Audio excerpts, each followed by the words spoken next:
season tickets.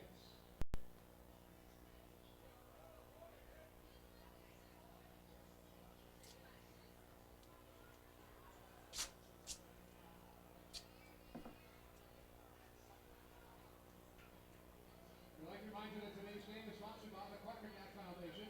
The first 1,500 guests through the turnstiles of our beautiful ballpark receive a Long Island Duck collectible 2017 magnetic schedule, courtesy of the Quacker Jack Foundation.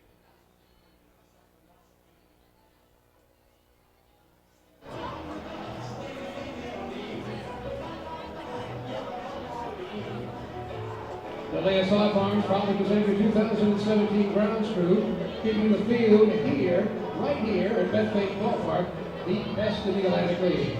The Islip Farms have been serving Long Island for over 70 years.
And fans, don't forget about our 50-50 raffle that's here this afternoon. You pick up your tickets in front of the water in shop.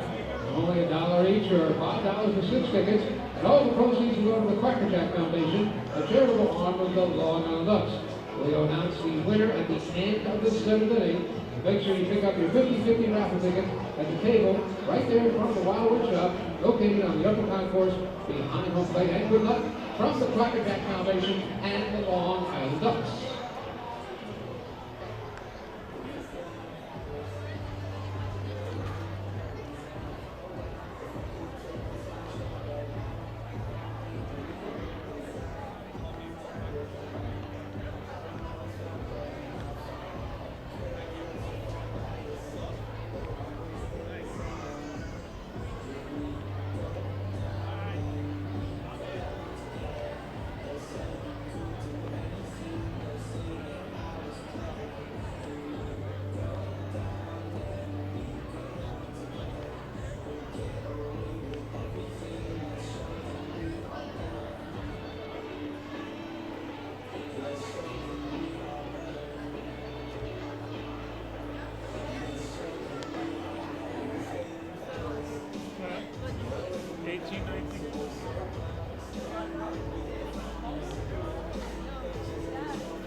Don't forget to warm up with a hot cup of Hampton Coffee Company gourmet coffee.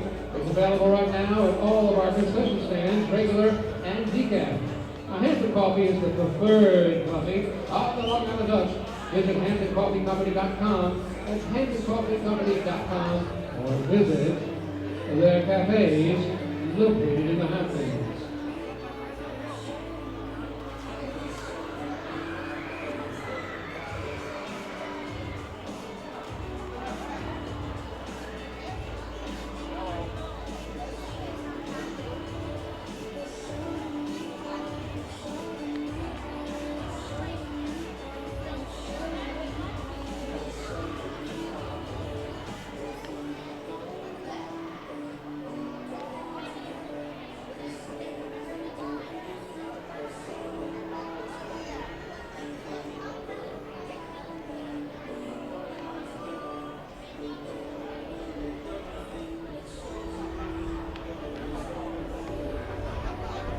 And boys and girls, while you're here at the ballpark, make sure you check out the Long Island Ducks Bounce House.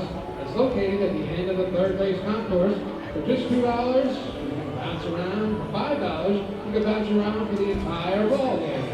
Remember, that's the Long Island Ducks Bounce House, located at the end of the third base concourse. Another great way to enjoy your time while you're here at Bethpage Ballpark this afternoon is the Long Island Ducks Bounce House at the end of the third base concourse.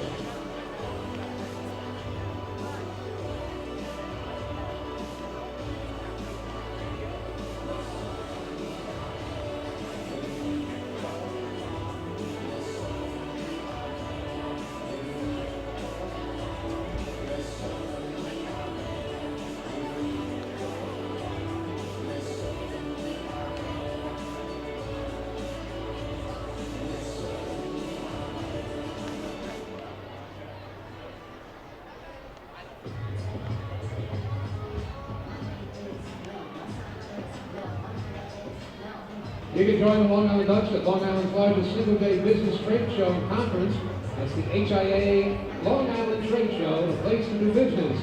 The event will be held at the Suffolk County Community College Sports and Exhibition Complex located in Brentwood. There's more than 350 exhibitors, including your Long Island Ducks, on Thursday, May 25th, from 9 in the morning to 3 in the afternoon at the HIA Long Island Trade Show. Remember now, it's coming up on Thursday, May 25th, 9 in the morning to 3 in the afternoon at the Suffolk County Community College Sports and Exhibition Complex located in Brentwood.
Fans, while you're here this afternoon, make sure to check out our beer garden located in the Smoking Owls party deck area, located on the lower concourse at the end of the third base line. Craft beer from Great South Bay Brewery, and stay and watch the game by the drink rail or on our special Ducks furniture. You can even try our exclusive private label beer, Ducktail Ale. It's all available in the beer garden located in the Smoking Owls party deck area on the lower concourse at the end of the third base line.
And fans, don't forget while you're in the concourse, make sure you try your luck out at the Long Island Ducks Wheel of Prizes.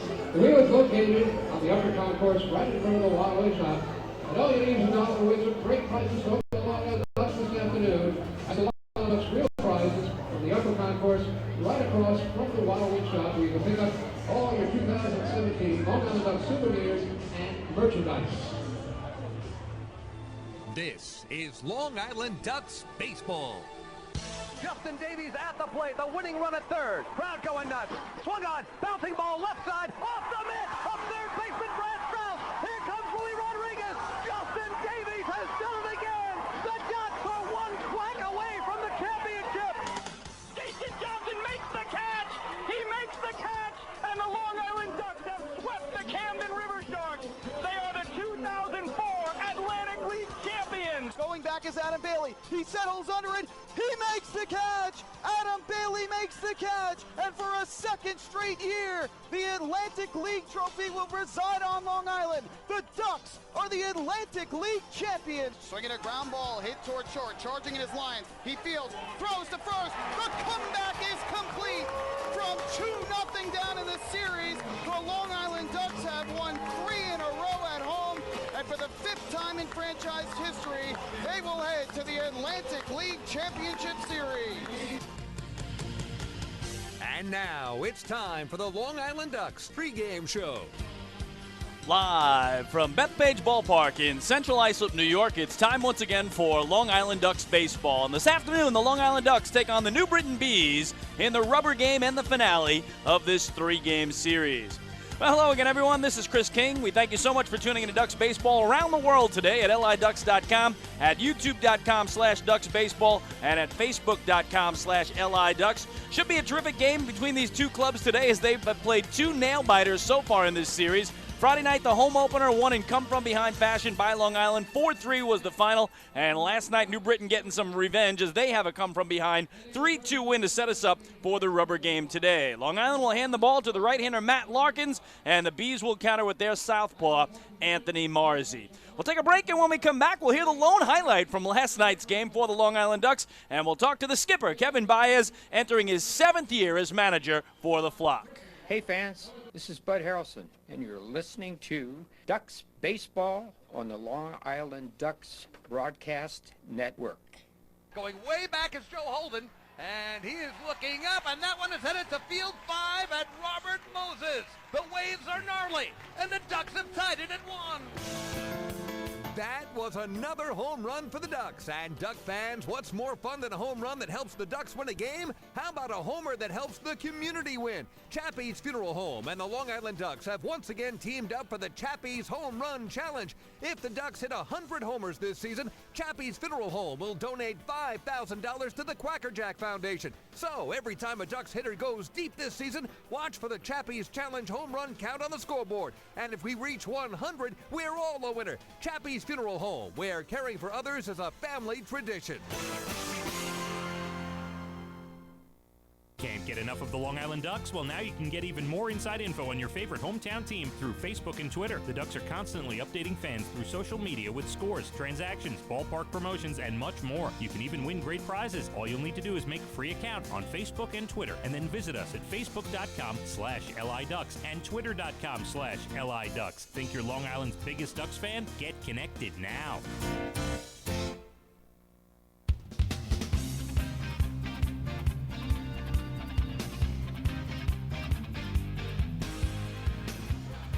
Chris King back at Bethpage Ballpark in central Islip, New York before this finale and rubber game of the 3-game series today between the Long Island Ducks and the New Britain Bees. Again, the Ducks won their home opener Friday night 4-3, but last night New Britain bounced back with a 3-2 victory, and the lone highlight for the Long Island Ducks occurred early on. Bottom of the 2nd inning, 1-on, 1-out for Angelo Sanko, who was in his first regular season at-bat here at the Duck Pond.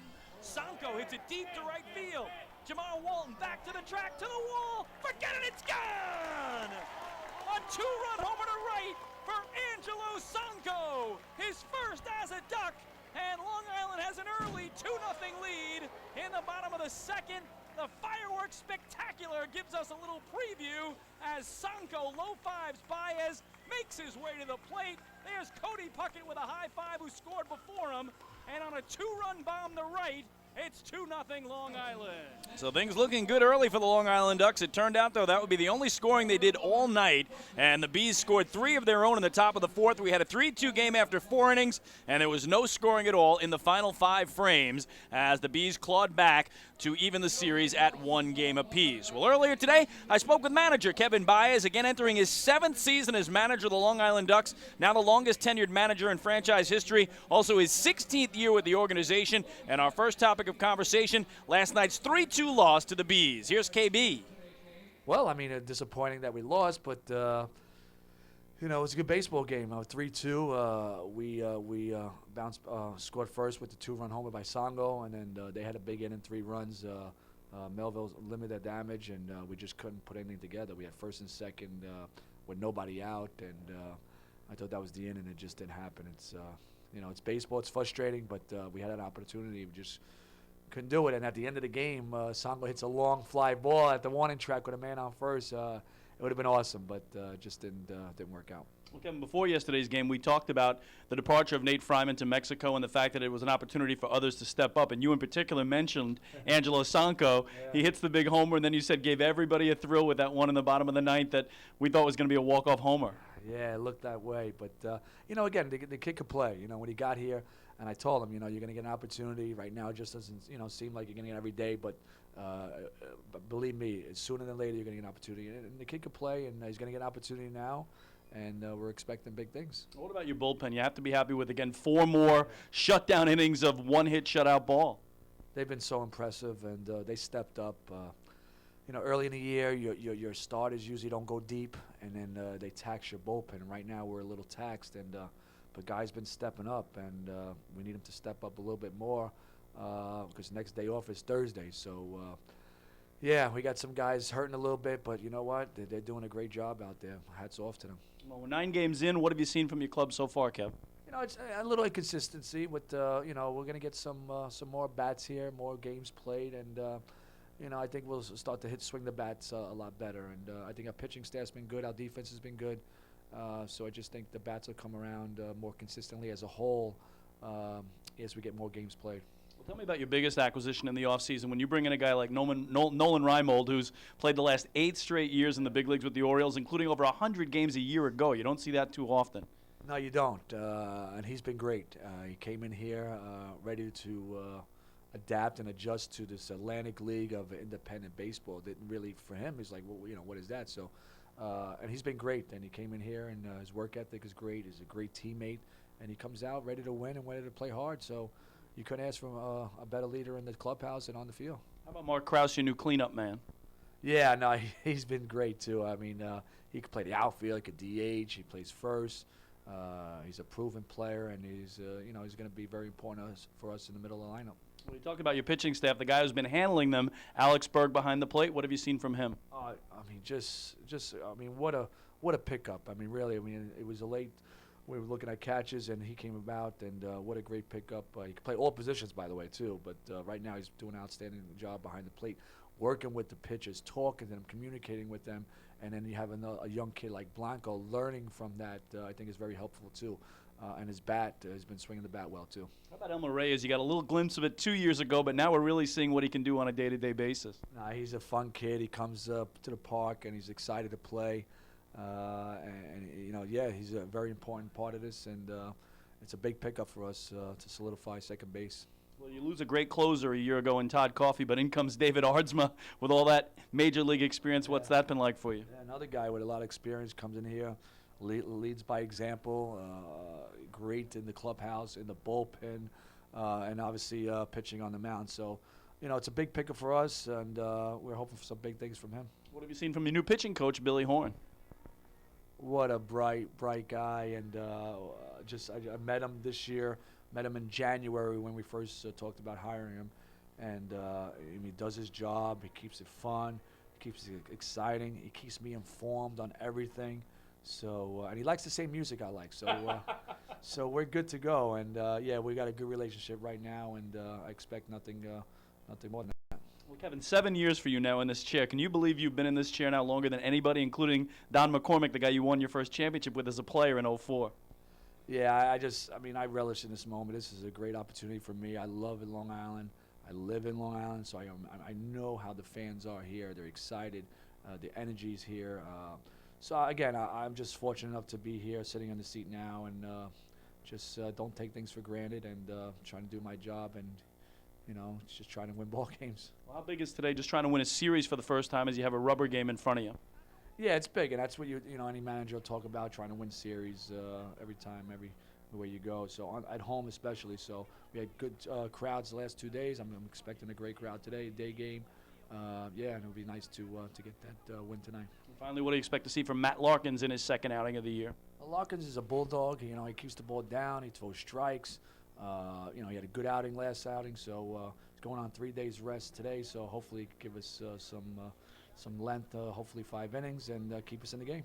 Kevin, thanks for the time as always. Best of luck today.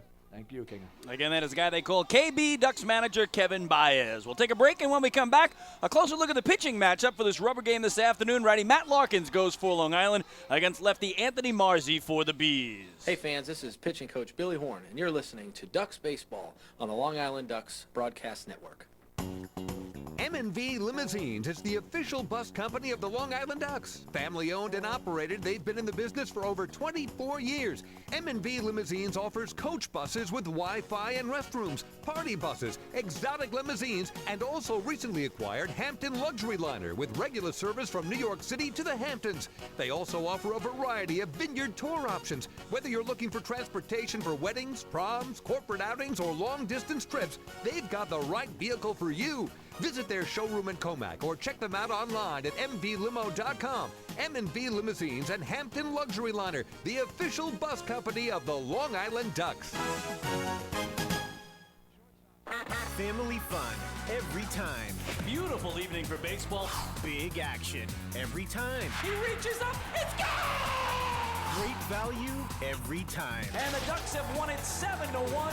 The Ducks schedule is loaded with new promotions this season, and with an average ticket price of just $10 and free parking, there is no better value on Long Island. For game times and tickets, visit liducks.com. Long Island Ducks Baseball. Good times every time.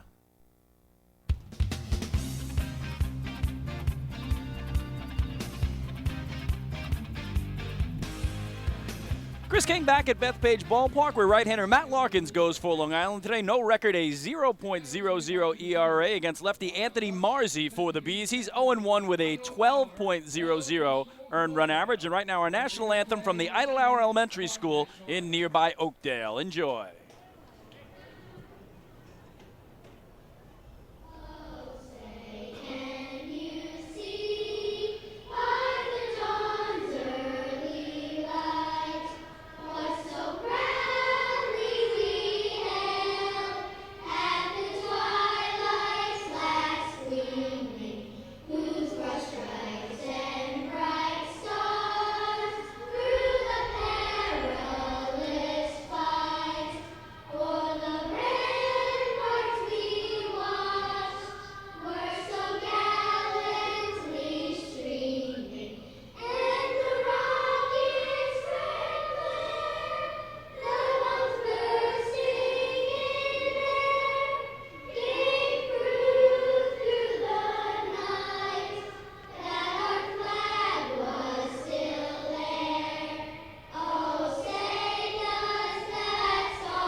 A nice job by the youngsters from Idlehour Elementary School in nearby Oakdale with our national anthem this afternoon before this tilt between the Long Island Ducks and the New Britain Bees. The starting lineup first for the visiting Bees, as managed by Stan Clyburn. They are 3-5 on the year right now, last in the Liberty Division, 2.5 games back of the first-place Somerset Patriots. James Skelton will lead it off and catch. Michael Krause in center field hits second. Jovan Rosa, the DH, swings third. And Craig Maddox is the cleanup man at first base. John Griffin, the former Duck, will play third base for the first time in his professional career today and bat fifth. Connor Bierfeld in left field to hit sixth. Batting seventh, it's Paul Cronenfeld, the right fielder. Hitting eighth, Steve Carrillo, the shortstop, and batting ninth, Michael Baca, the second baseman. All of that in support of left-hander Anthony Marzi, who again is 0-1 on the year with a 12.00 earned run average. For Kevin Baez, Long Island Ducks, they enter at 4-5, third in the Liberty Division, 2 games back of the first-place Somerset Patriots. Felot Lantini will lead it off in right field, Delta Cleary Jr., the 2-man in center, and Nolan Reimold will DH and bat third. Mark Krause is the cleanup hitter at first base. Cody Puckett patrols third and bats fifth. Angelo Sanko, coming off a big homer last night, plays left and hits sixth. Dan Lyons, the shortstop, will bat seventh. In the 8-hole, it's Giovanni Alfonso in his home debut. He'll play second base, and also making his home debut and catching is the 9-hitter, Dominic Blanco. On the hill right now, going through his warm-ups for the Ducks, is 28-year-old right-hander Matt Larkins. He stands 6'1", 220 pounds, a native of Moscow, Idaho, and he makes his second appearance of the season. No record, a 0.00 earned run average for Larkins, who made his season debut Wednesday morning, game 1 of the doubleheader in Somerset County, New Jersey. It eventually was a 2-1 11-inning loss for Long Island, but Larkins pitched well and took a no decision. He tossed 4 innings of 3-hit, 1-run ball. The only run he allowed was unearned. He walked 1 and struck out 1. So again, rubber game of the series between these two teams. Ducks took the opener 4-3 on Friday night. Bees bounced back with a 3-2 victory last night, and Long Island trying to win their first series of the year here today in their first rubber game attempt. The Bees have won a series, and they've won their only previous rubber game, and that came Sunday at home in a 7-2 victory over the York Revolution a week ago today. So we're just about set for baseball on a chilly afternoon. Larkins is ready. James Skelton, the catcher, in from the left side, and the first pitch of today's game is on the way. And that low and inside for ball 1. Officials, Suffolk Transportation Services start time of the ball game, 1:37. So 1:37. We'll see what this first pitch temperature is going to be. It was 75 on Friday night. It was 82 last night. I think we're going to drop about 20 degrees here today. The 1-0 coming to Skelton is up high for ball 2. The official Suffolk Transportation Services temperature of the ball game is 56 degrees. 56 degrees, again down from 82 last night, and a strong breeze right now blowing in towards home from right field. Here Larkins gets an inside strike on Skelton, and the count 2-1 on the catcher and leadoff man from the left side for New Britain, James Skelton, batting 182 on the season, a pair of homers and 2 runs batted in. 2-1 is fisted foul out of play down the left field line, and the count evens up on Skelton at 2-2. Our home plate umpire today is John LeBone. He's joined by Calvin Baker at first base and Frank Urilli around at third. And last night the wind was blowing out toward right field, and that helped launch Angelo Sanko's first home run as a Long Island Duck, but today just the opposite, straight in from right towards home plate. So you're going to have to muscle it out. As you may see home plate umpire there, LeBone, raise his hands, calling time. He's wearing the gloves. So he went from 82 last night and humid to gloves on behind the dish today for LeBone. Here Skelton pulls it on the ground to second. Giovanni Alfonso with an early chance, flips to Mark Krause at first, and there's 1 away. Well, again, it is Krause at first, Alfonso at second, Lyons, Dan the shortstop, and Cody Puckett at the hot corner. Angelo Sanko's in left, Delta Cleary Jr. in center, Felot Lantini in right, and Dominic Blanco does the catching for Long Island. So 1 away, and here's the center fielder and 2-man from the right side for New Britain. It's Michael Krause. Krause really struggling to start the year, just 2 for 25. That gives him an average of 80, 0.80. He's yet to homer or drive in a run. And here Larkins comes right down the middle with a strike. It's 0-1. Matt Larkins, again, beginning his second year with the Ducks, second year in the Atlantic League, and his 6th year of pro ball. Joined the Ducks late last year in the regular season, pitched in the playoffs as well, and now back to start a new season here as he misses down and away. 1 ball and 1 strike. Matt never drafted, no affiliated ball in his 6-year career. Independent ball only for Matt Larkins. 1-1 is taken foul down the right field line, and the count now 1-2 on Michael Krause. Again, a year ago he pitched primarily with Lincoln in the American Association, and then traded to the Ducks on September 7th. He made 2 regular season starts in which he was outstanding, and then struggled in his 2 playoff starts, Game 2 at Somerset and Game 2 at Sugarland of the championship series.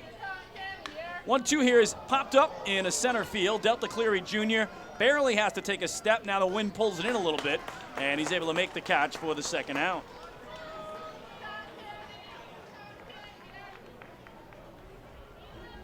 Hitting at the third position, designated hitter number 35, Jovan Rosa, number 35. So here's Jovan Rosa DHing today and batting third. He's battling a bit of a shoulder problem, so he's not going to play the field. That throwing arm isn't what it should be.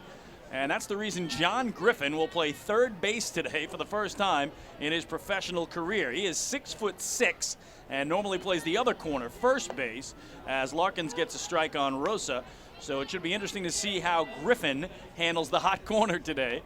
And the Ducks, I'm sure, are going to test him out there and see what he can do. Not easy to play third base no matter what position you're coming from. Here's an 0-1 to Rosa. And that low and away, 1 ball and 1 strike on Jovan, who's batting .250, no homers, and 2 runs batted in.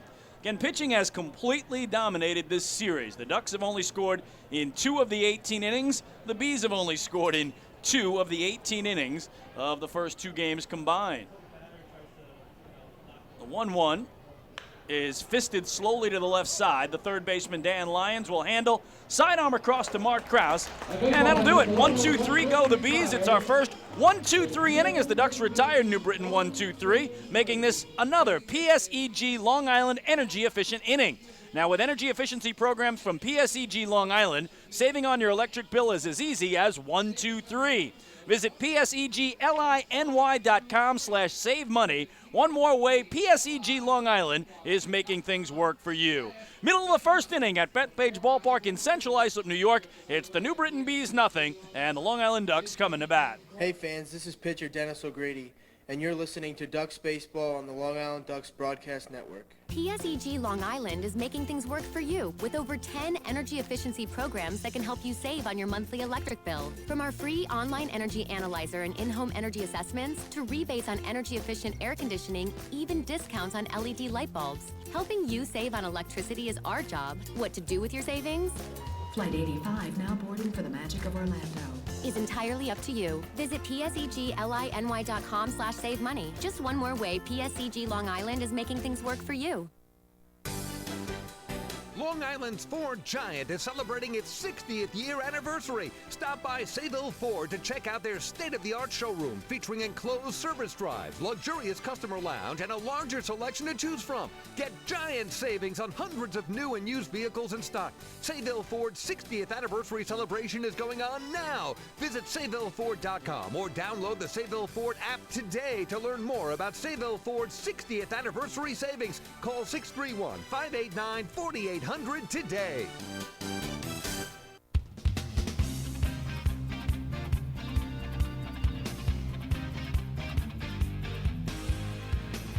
Well, fans, every walk by a Ducks batter this season is presented by City MD Urgent Care. Now, there are over 15 City MD locations across Long Island offering the comprehensive quality care you need the moment you need it. City MD Urgent Care. Need a doctor? Just walk in.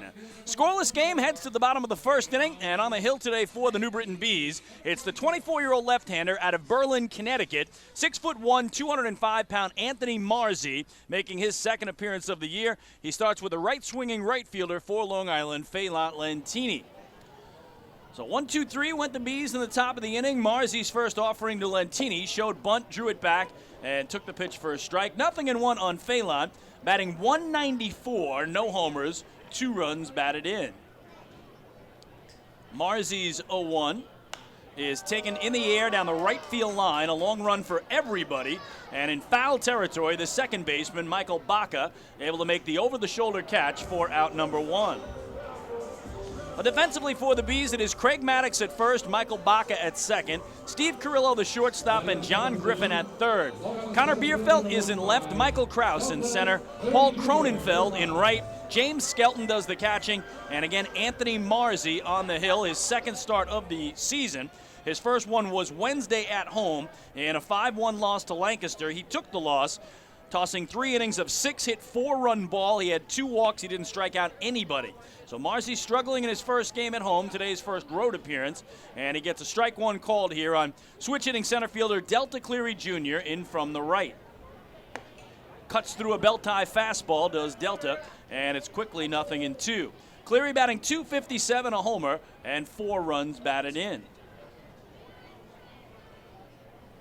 Marzy's 0-2, taken foul high up on the first base side, and the count holds. So again, we talk about the pitching dominating. The pitchers have, in this series for each team's pitching staff has tossed 16 shutout innings of the 18 innings played in the 2 previous games. 0-2 here is fisted, again, right side of the infield. The first baseman, Maddox, with the call and the two-handed catch for the second out.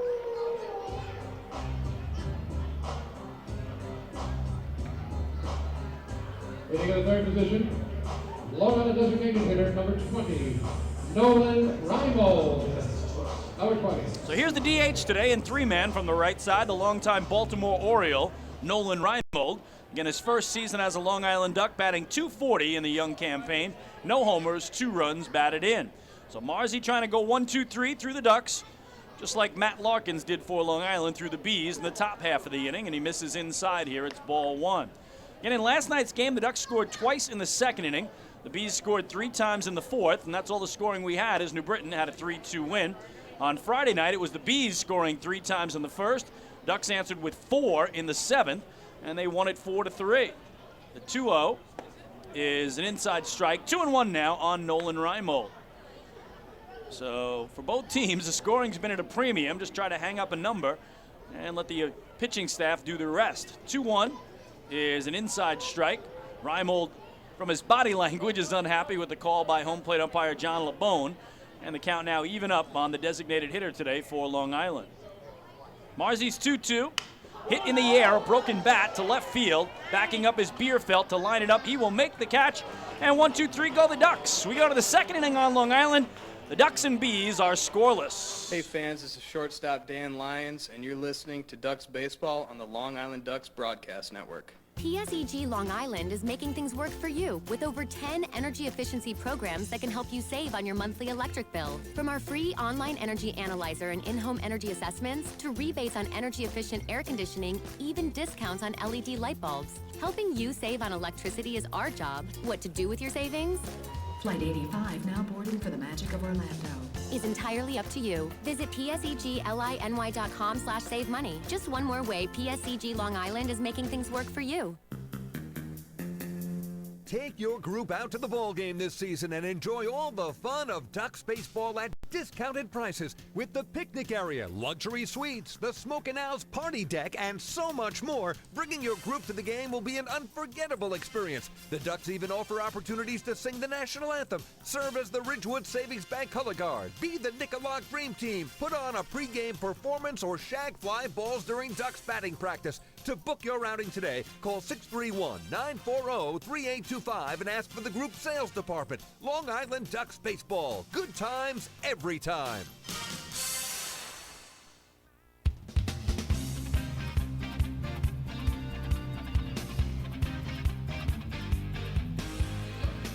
Well, the Ducks Health Report is brought to you by Island Shore Physical Therapy, the official therapist of the Long Island Ducks. Still just 2 Ducks out injured, and they're both pitchers, Yuri De La Rosa and Chin-Win Sao, both with arm soreness. And if you missed it yesterday, the Ducks have already had a departure as Nate Fryman, who hit 8 homers in his first 4 games, check that, 4 homers in his first 8 games. That really would have been something had it been the other way. But still, 4 homers in his first 8 games. He was the Atlantic League leader in home runs, has departed to Mexico. So second straight year that Fryman leaves the Ducks early. Last year, after just 6 games with Long Island, hitting nearly 400, he was signed away by the Red Sox and played the rest of the season at Double-A Portland. So a scoreless game goes to the top of the second. And here's Craig Maddox, the cleanup man and first baseman from the left side, to face Matt Larkins, the right-hander for Long Island, who retired the side in order in inning number 1. Maddox is ready, and Larkins' first pitch swung through on a changeup. 0-1 on Maddox, who's having a terrific year, batting .379, 7th best average in the Atlantic League. He's got 2 homers, and his 10 runs batted in lead the Atlantic League. He's also the hitting coach for the New Britain Bees, so leading by example is Craig Maddox. 0-1, swung through, 0-2, and he had a monstrous 3-run homer here on Friday night in the top of the first inning to stake the Bees to a 3-0 lead. they would hold that lead all the way to the last of the 7th, when the Ducks scored 4 times to win the game 4-3. 0-2 coming to Maddox is outside, 1 ball and 2 strikes. Last night for the Ducks, Tim Melville was terrific to start the game. He went through 3 perfect innings, 9 up and 9 down to begin the contest. Gave up 3 runs in the 4th, and the Ducks can only scrape by with 2 runs themselves, and again they fell by a run. Here it's popped up left side of the infield. The third baseman, Cody Puckett, making the call, and the two-handed catch on a windy day. It's important to use those 2 hands to secure the ball, and there's 1 away. Hitting in the fifth position, the third baseman, number 33, John Griffin. Number 33. So here is John Griffin, the former Duck, who today is playing third base for the first time in his professional career. He's the 5-hitter from the right side for Stan Clyburn, who's got the coat going on down at third base, the manager of these New Britain Bees, and again last year's Atlantic League Manager of the Year, as he led them to a winning record in their first season in the ATL.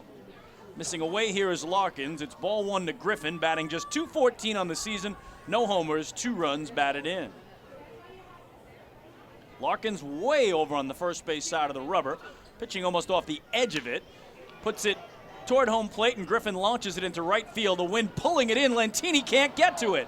Wow, that's how much the wind knocked it down, that Phelan Lentini, the fastest Duck, still couldn't get to it, even though it was hit a mile high.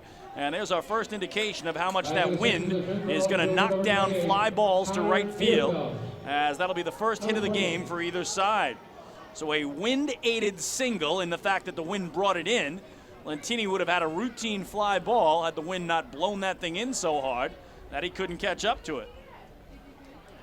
So 1 on, 1 out. Here's Connor Bierfeld, the left fielder and 6-hitter from the right side against Matt Larkins. First pitch is right down the middle for a strike. Bierfeld hitting .250. His 3 homers are second in the Atlantic League, and he's got 5 runs batted in. And second only to Nate Fryman, the league leader in homers, but has departed for south of the border. He'll play the rest of the season in Mexico. Here a strike on the outside edge, and Larkins quickly out in front of Bierfeld, 0-2. Top of the second, no score. New Britain with the game's first base runner, and the former Duck John Griffin at first base with 1 out, as he's held on there by Mark Krause. Larkins set at his belt, and his 0-2. Got the outside corner, a called third strike. He racks up his first K today, and there are 2 gone. Larkins puts a K on the Pregame deviation K board, located along the right field line today in section 210.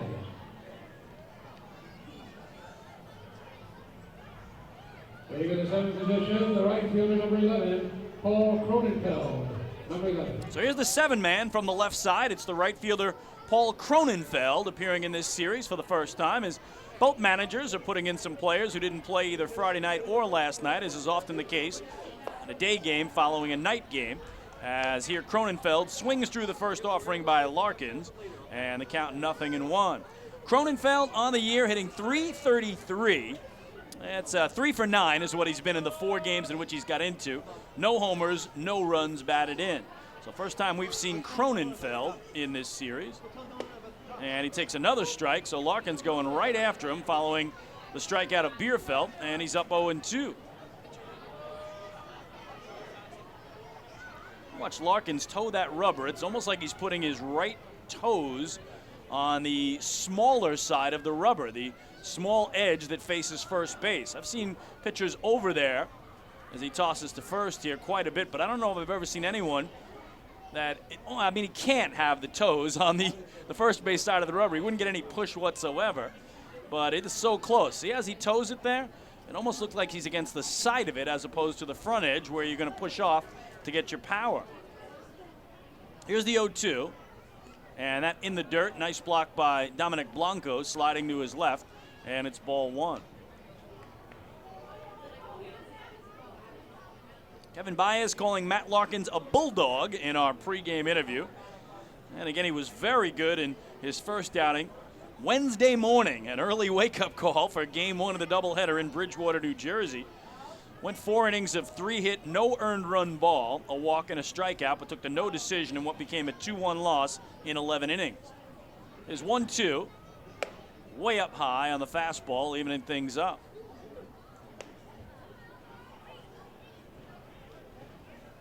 So John Griffin remains at first base.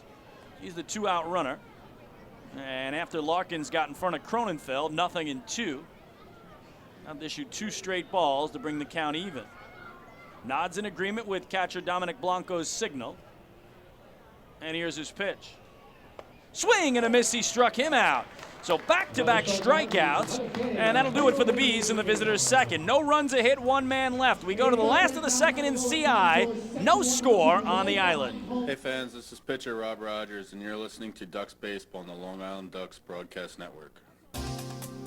Hey, Ducks fans, the official hotel of the Long Island Ducks is the Radisson Hotel Hauppauge, Long Island. It's centrally located on the north shore of Long Island and offers a home away from home for both business and leisure guests. The Radisson Hotel Hauppauge, Long Island features an indoor pool, 24-hour business center, a fitness center, and complimentary Wi-Fi in all guest rooms. Enjoy the contemporary American cuisine at the Fountain Grill restaurant or grab a quick bite to eat at Cafe Pronto. And best of all, it's only minutes away from Bethpage Ballpark. The Radisson Hotel Hauppauge, Long Island, the official hotel of the Long Island Ducks. Call 631-231-1100 today. That's 631-231-1100. Baseball fans, the Long Island Ducks mobile app has officially arrived. Powered by Clear Vision Apps, it's your one-stop shop for all things Ducks baseball. Buy tickets straight from your mobile device. Receive game status updates with push notifications. Check out up-to-the-minute news and scores and interact with the Ducks on social media. Best of all, it's free.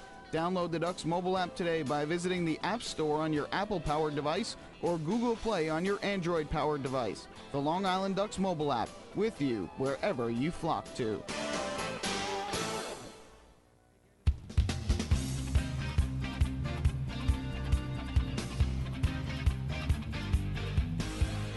Well, Duck fans, there's no better time than now to sign up the young Ducks fan in your life for the Bethpage Federal Credit Union Ducks Kids Club. Now, children 14 and under will receive exciting gifts, discounts on merchandise, and unique experiences that only come with being a member. Sign up today at liducks.com or by calling 631-940-3825. Here's Mark Krause taking strike 1 from lefty Anthony Marzi, and the bottom of the second is underway here at the Duck Pond in a scoreless game.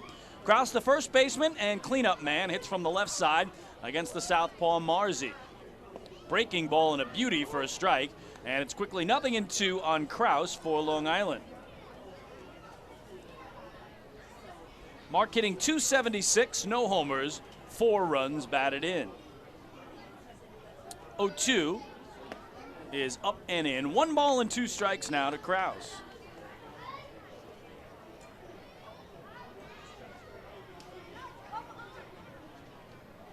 Marzi kicks and comes home, and that fouled away down the left field line, and the count holds.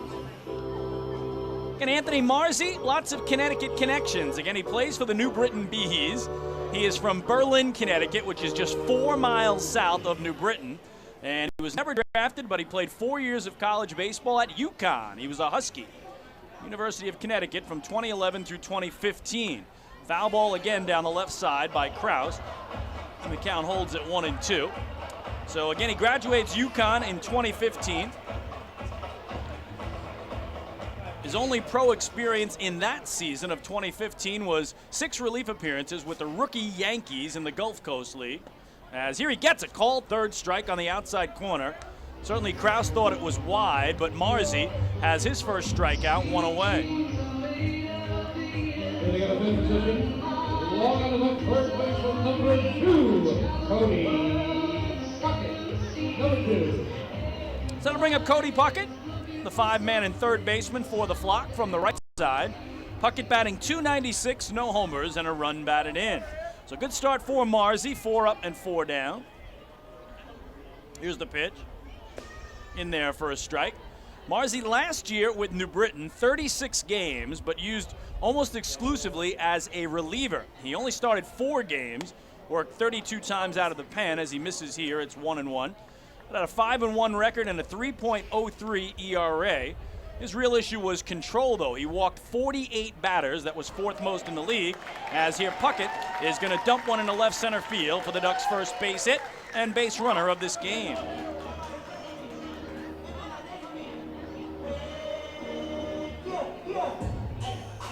Batting at the 6th position, left fielder number 26, Angelo Sanko, number 26. So here's Angelo Sanko, the left fielder and 6-man from the left side. Sanko hitting 158, 1 homer, and 2 runs batted in, and both those came last night. In the bottom of the 2nd, where we are now, he launched a 2-run homer, and he does have Cody Puckett on at first right now. So here's where he was last night, but the wind certainly helped jack his ball out of the park. Right now it's blowing straight in from right field into his face, and we saw it really knock down a monster pop-up by John Griffin, so much so that Phelan Lentini couldn't even get in far enough to catch it in the top of this inning. 1-0 is in there for a strike. 1-1 now to Sanko, who hit that home run in his very first at-bat here at Bethpage Ballpark in the regular season. So his first home at-bat as a Duck in the regular season was a home run. And again, Sanko got into the lineup yesterday because Nate Fryman was signed away by Mexico earlier in the day. 1-1 is wide. Kevin Baez telling me in the pregame interview it's going to be an opportunity for other guys to get a chance to play. And Sanko took advantage of the fact that he got inserted in the lineup and drove a 2-run bomb over the wall and right to give the Ducks an early lead, but Long Island couldn't hold it and they fell 3-2. 2-1 is a little nubber foul off the railing in front of the visitors' dugout on the third base side. The count 2-2 now to Angelo Sanko. Again, Ducks trying to win their first series of the year. They opened the year in Waldorf, Maryland. Last weekend played a 4-game set and split that series, 2 wins, 2 losses. Be a 2-2 coming to Sanko. And he pops it up out of play, left side. And then this week, the Ducks were in Bridgewater, New Jersey to take on the Somerset Patriots. Lost a doubleheader on Wednesday and then salvaged the finale on Thursday in a 10-6 victory. So again, they had split of a series in Maryland. They lost a series in New Jersey. And today their first rubber game, trying to win their first series. 2-2 is outside and the count now full on Sanko. So Cody Puckett runs well. Let's see what Kevin Baez wants to do here. I think he might put him in motion as Sanko's had the hot bat. See if he can make something happen here. Marzi working from the middle of the rubber. First full count on any Duck batter today. Stares at Puckett, and he's thinking the same thing, so he's going to throw over and bring Cody back. Ducks are second in the Atlantic League with 13 stolen bases. They were leading the league until Lancaster blew by them last night. The Barnstormers up to 15 swipes. Puckett doesn't go, and the 3-2 is foul back off the cord at the top of the netting and then ricochets into the second level of seats. Cody with 1 steal on the year and 1 try, so perhaps with the lefty on the hill, a little harder to get that jump as the southpaw Marzi gets to stare right at him. Another 3-2 here coming to Sanko. Pokes it foul down the left field line, so he's been spoiling off pitch after pitch. Angelo's going to check out his bat.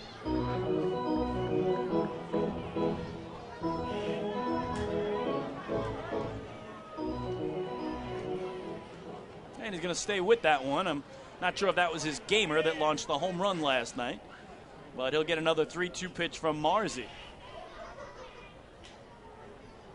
Long stare at first, then he comes home, and another pop-up foul. So right now, Angelo Sanko's delivering souvenir after souvenir.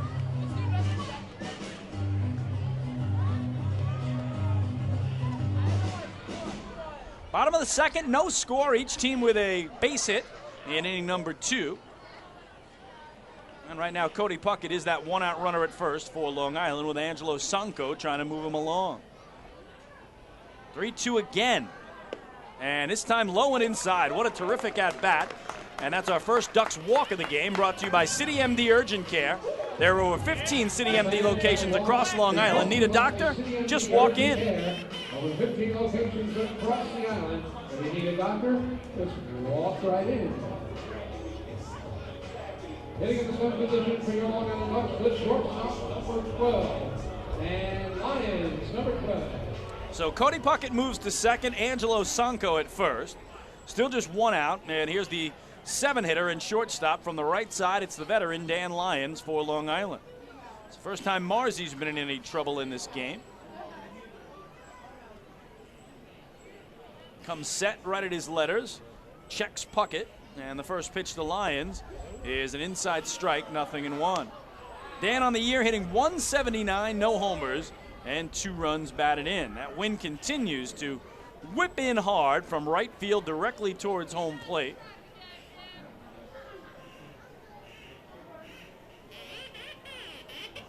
And Marzy will come 0-1. Fisted foul back to the screen. 0-2 now on Dan Lyons. So Marzy was working extremely quickly when nobody was on base in the opening inning when he mowed the Ducks down 1-2-3. But now with men on base, he really is slowing the rhythm down quite a bit, making sure he's in sync with catcher James Skelton in a scoreless game. 0-2, swing and a miss, so on 3 pitches, he fans Dan Lyons for his second strikeout of the inning and the second out. Batting in the 8th position, Long Island center baseman number 6, Giovanni Alfonso, number 6. So here is the home debut of second baseman Giovanni Alfonso. He's batting 8th in the lineup for Kevin Baez, a right-handed hitter. Born in Venezuela, calls Tampa, Florida his home these days. And yes, he does have some relations to the famous Alfonso, who has played for both the Mets and the Ducks. I'll tell you about that in a second. First pitch to him is inside for ball 1. First, Alfonso has played only 3 games for the Ducks, all on the road. He's 1 for 11, batting .091. But Edgardo Alfonso, who I was referring to, is actually his uncle. So here's the nephew, Giovanni Alfonso. Swings through a fastball, 1 ball and 1 strike. Of course, Edgardo played for the Mets from 1995 through 2002 and played 2 seasons with the Ducks in 2007 and 2008. And congratulations to Edgardo Alfonso. He is the new manager of the Brooklyn Cyclones for their upcoming season. So that is the Mets single-A farm team in the New York Penn League. 1-1 is low and inside to Giovanni Alfonso, and the count now 2-1. So again, congratulations to Fonzie. Love going out to that park in Brooklyn, so I'll keep an eye out for Edgardo Alfonso, the new skipper of the Brooklyn Cyclones for 2017. Here's the 2-1, and that taken the other way down the right field line, slicing out of play, and 2 rows deep it goes. So Giovanni Alfonso has played A ball only, 2 years in the Marlins organization. Did actually hit .338 his senior year of college at the University of Tampa. Spent 2 years at Florida State, then 2 years at U of Tampa. So just 24 years old is Giovanni Alfonso. Kevin Baez just raving about his work ethic and his attitude coming to the club. Here he's unable to connect with one inside, and striking out the side for the Bees is Anthony Marzy. The Ducks got a walk, a hit, no runs, and they leave 2. We go to the 3rd, and Central Islip still scoreless. Hey fans, this is outfielder Phelant Lantini, and you're listening to Ducks Baseball on the Long Island Ducks Broadcast Network. Going way back is Joe Holden, and he is looking up, and that one is headed to field 5 at Robert Moses. The waves are gnarly, and the Ducks have tied it at 1. That was another home run for the Ducks. And Duck fans, what's more fun than a home run that helps the Ducks win a game? How about a homer that helps the community win? Chappie's Funeral Home and the Long Island Ducks have once again teamed up for the Chappie's Home Run Challenge. If the Ducks hit 100 homers this season, Chappie's Funeral Home will donate $5,000 to the Quackerjack Foundation. So every time a Ducks hitter goes deep this season, watch for the Chappie's Challenge home run count on the scoreboard. And if we reach 100, we're all a winner. Chappie's Funeral Home, where caring for others is a family tradition. Can't get enough of the Long Island Ducks? Well, now you can get even more inside info on your favorite hometown team through Facebook and Twitter. The Ducks are constantly updating fans through social media with scores, transactions, ballpark promotions, and much more. You can even win great prizes. All you'll need to do is make a free account on Facebook and Twitter, and then visit us at facebook.com/LIDucks and twitter.com/LIDucks. Think you're Long Island's biggest Ducks fan? Get connected now.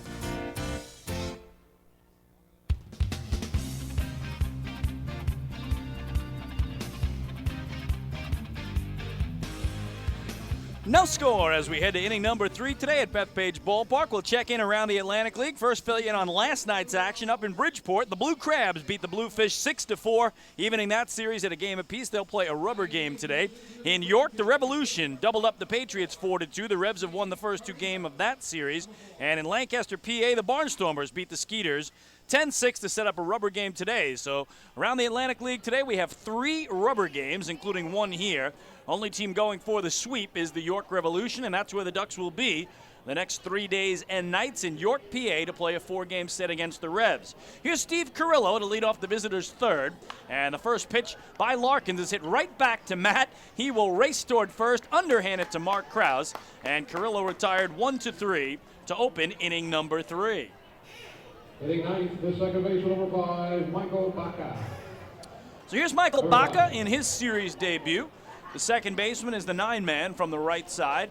Baca on the year for New Britain has not had a base hit yet. He's played in 4 games. He is 0 for 9. And again, his first time playing in this series. He last played Thursday at home in their loss to the Barnstormers. Takes down low for ball 1. In fact, they were swept in a doubleheader on Thursday, the Bees were, and swept in a series by the Barnstormers. That's the first time in their 2 years in the Atlantic League that they've been swept in a series at home. 1-0 the count on Baca. Larkins kicks and deals, and right down the middle, 1 ball and 1 strike. Michael Baca in his first year as a New Britain Bee, and his first year in the Atlantic League. In fact, his first year professional baseball for the 24-year-old. As here he looks at strike 2, it's 1-2. So he's got 3 years of college ball only on his resume. And he is a native of Amarillo, Texas, is Michael Baca. Larkins, a big exhale, shakes off Blanco. And his 1-2 paints the outside black and rings up Baca for his 3rd strikeout of the day. Another strikeout by Matt Larkins with another K on the Rainbow Aviation K board. Back to the top of the order for the Bees with catcher number 3, James Skelton, number 3. So back to the top of the order for James Skelton. He opened the game by grounding out to second baseman Giovanni Alfonso. No score, top of the 3rd. Boy, that wind is really whipping through our microphones here as he takes a strike. Skelton can't believe it. And Larkins liking that call by home plate umpire John LeBone. So Skelton in the series now, 0 for 7. Yet to get aboard. League leader in walks coming in, though, is James Skelton. He's drawn 9 base on balls, including a pair last night. Led the league in walks a year ago with 91. In fact, led the Atlantic League in on-base percentage at .399. So perfect guy setting the table for Stan Clyburn at the top of the order. The Atlantic League veteran, James Skelton. 1-1, right down the middle by Larkins, who locks in here and has struck out 3 of the last 4 batters he's faced, and now has Skelton set up at 0-2. There's Larkins' pitch, and that down in the dirt. Matt retired the side in order to open the game and trying to do the same here in the 3rd inning. Scoreless contest, each team with just 1 base hit. And the base hit for each side has come from the 5-hitter. Cody Puckett for Long Island, John Griffin for New Britain. The 1-2 to Skelton. Just outside as Larkin starts to nibble a little bit and evens things up.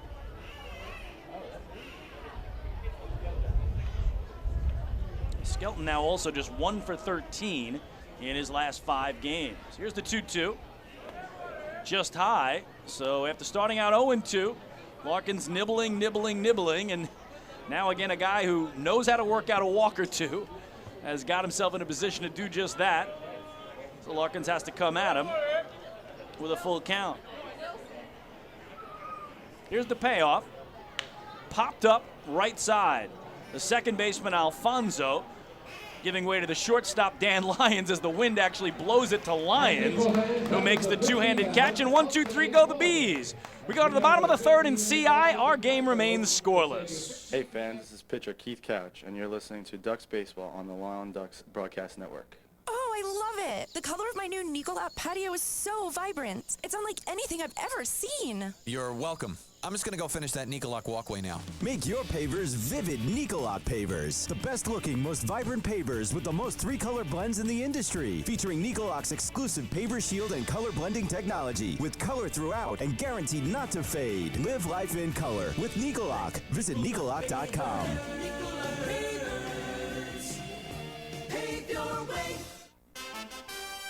Have your birthday at the ballpark this season and celebrate with the flock. Kona Ice birthday party packages with the Long Island Ducks are now available. Each package includes 10 box seats, a commemorative birthday t-shirt and autographed baseball, a pizza and Kona Ice party in the Hebrew National Picnic area, and so much more. Best of all, the birthday child will stand on the dugout while the entire crowd sings happy birthday. Reserve your party today by calling the group sales department at 631-940-3825. Kona Ice birthday parties with the Long Island Ducks, a once-in-a-lifetime experience.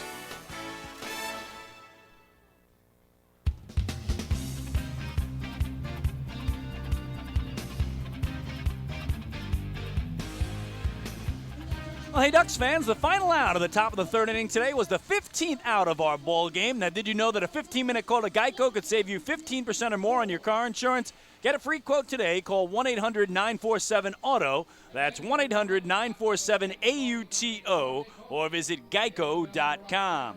0-0, we head to the last of the third.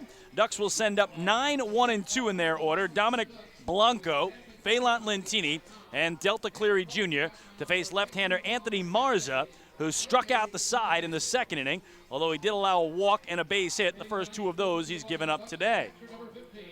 Dominic Blanco. So the home debut for catcher Dominic Blanco, a left-handed hitter. He'll dig in the 9-hole today for Kevin Baez. Blanco, the youngest member of the Long Island Ducks at 21 years of age, a native of Naples, Florida. First pitch to him is in there for a strike. 0-1 on Blanco. Just 6 at-bats on the season for the Ducks. He's 1 for 6, batting .167.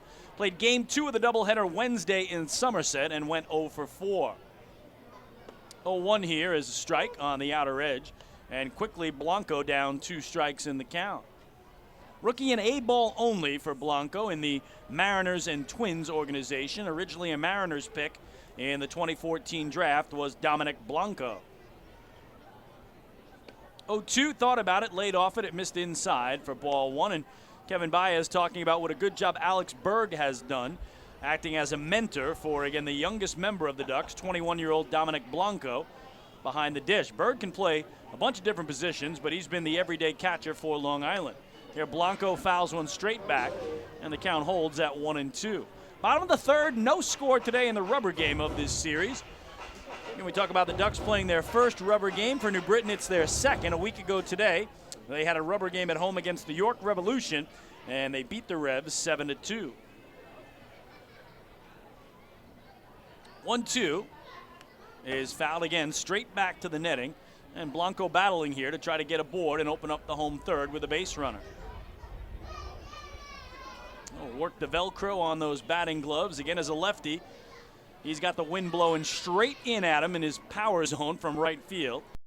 Slightly open to the ball that way is Blanco.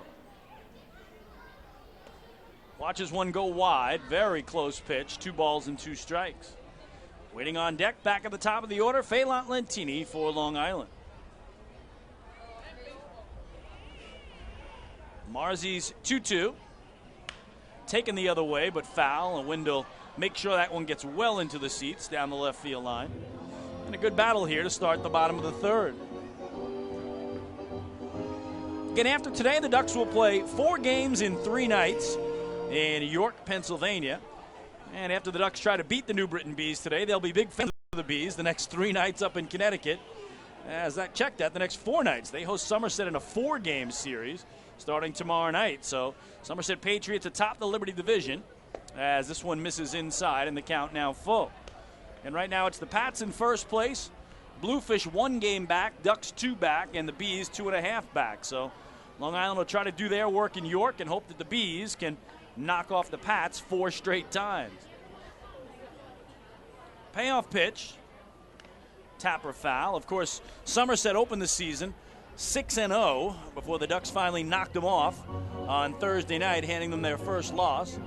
You may remember a year ago, Somerset ran out 13-0 to begin the year. Ducks were 1-6 on a season-opening 7-game road trip. It looked like the first half was over, but of course the Ducks would win the first half, beating Somerset late in that first half. Patriots actually had a 3-game lead over the Ducks with 10 games to play in the half, but the Ducks finished strong. Ducks won the first half, Somerset won the second half, and in a classic playoff series for the Liberty Division title, Long Island dropped the first 2 games in New Jersey, came home and won games 3, game 4, and game 5 to take the title and go to their 5th championship series, where the Ducks fell to the Skeeters. 3-2 is ripped on the ground and through the right side. So a nice job of hitting. Good battle by Dominic Blanco, and in his first at-bat at Bethpage Ballpark in the regular season, he's got a leadoff single. To the top of the order for your Long Island Ducks. Here's the right fielder, number 24, Lentini, number 24. So let's see if Kevin Baez wants to play some small ball here. Again, pitching has dominated this entire series. And will he have Lentini try to lay down a bunt? Phelan fouled out to the second baseman, Michael Baca, down the right field line in his first at-bat. Let's see how the Ducks play it here. Scoreless game, bottom of the 3rd.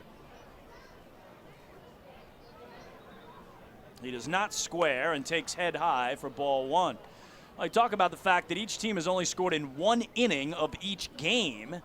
So the pitching staffs have put up zeros 8 of the 9 innings in the first 2 games of the series. Throws over to first. In fact, now we've played 20 full innings in this series, and each team has only scored in 2 of those 20 innings. Even last night, the Ducks had 4 singles, a Sanko homer, and a Puckett double. The Bees won the game, and they had 5 singles and no extra base hits. 1-0 is high to Lentini, and the count 2-0 on Phelan.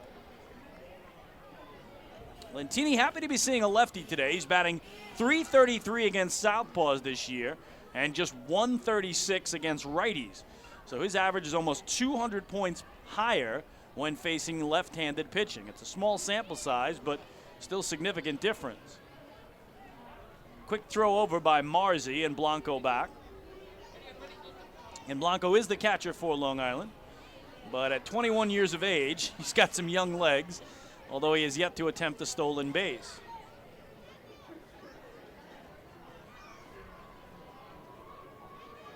Marzi's 2-0. In at the belt, it's 3-0. So first time today that either team has gotten the leadoff man aboard in an inning. And right now, good spot for Long Island, trying to break this scoreless tie with Blanco at first, nobody out, and Lentini ahead, 3 balls and no strikes. Phelan takes a strike, and it's 3-1. Lentini drew the only walk of the game last night for the Ducks in the very first bat of the game. First time he came to the plate, he walked. New Britain didn't walk a Duck the rest of the night.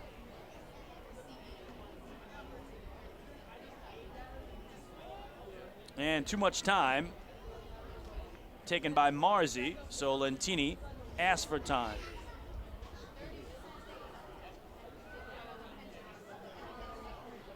Everybody resets, and now the 3-1. On the ground, a third, first chance for Griffin. He goes to second, back to first, not in time. So John Griffin looked all right there as he laughs toward the dugout. He handled it cleanly. He got it to the second baseman, Baca. They get the force on Blanco, but the return throw not in time to get Lentini one away. Center fielder number 5, Delta Cleary Jr., number 5. So now, of course, we'll keep our eye on Lentini, as will Marzi. Phelan, 5 stolen bases this year. He's not been caught. That's tied for second in the league. And Lentini always a threat to run, always. A couple of seasons ago, 42 stolen bases, never got caught at all the entire year. Here in steps Delta Cleary Jr., who's also got 5 steals on the year and hasn't been caught. Check that, Cleary's been caught once, the only Duck who's been caught all year. And Delta, who popped out to first his first time up, takes strike 1. Lentini right at the cutout. Cleary rips it on the ground to short. Carrillo to second for 1, Baca back to first. 1 hop, beautiful scoop by Craig Maddox there. And that'll end the inning for Long Island on the 6-4-3 double play. No runs a hit, a man left. We're through 3 in CI. It's the New Britain Bees nothing, the Long Island Ducks nothing. Hey fans, this is outfielder Delta Cleary Jr. and you're listening to Ducks Baseball on the Long Island Ducks Broadcast Network. M&V Limousines is the official bus company of the Long Island Ducks. Family owned and operated, they've been in the business for over 24 years. M&V Limousines offers coach buses with Wi-Fi and restrooms, party buses, exotic limousines, and also recently acquired Hampton Luxury Liner with regular service from New York City to the Hamptons. They also offer a variety of vineyard tour options. Whether you're looking for transportation for weddings, proms, corporate outings, or long-distance trips, they've got the right vehicle for you. Visit their showroom in Comac or check them out online at mvlimo.com. M&V Limousines and Hampton Luxury Liner, the official bus company of the Long Island Ducks.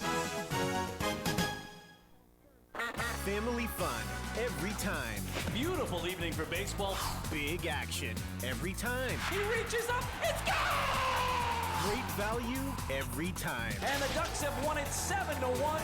The Ducks schedule is loaded with new promotions this season, and with an average ticket price of just $10 and free parking, there's no better value on Long Island. For game times and tickets, visit liducks.com. Long Island Ducks Baseball. Good times every time.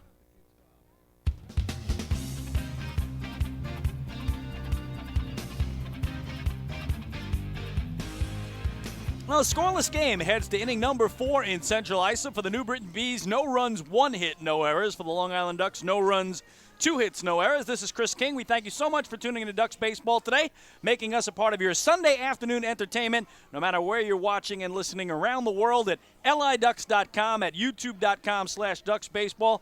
And this year we are thrilled to be on Facebook Live, so at facebook.com/liducks as well. We thank you for stopping by and putting Ducks Baseball in your life. Again, it is the 4th inning of a scoreless game. We'll get to our 4th inning trivia in just a minute. Give you the question in the top of the inning, the answer in the bottom of the frame.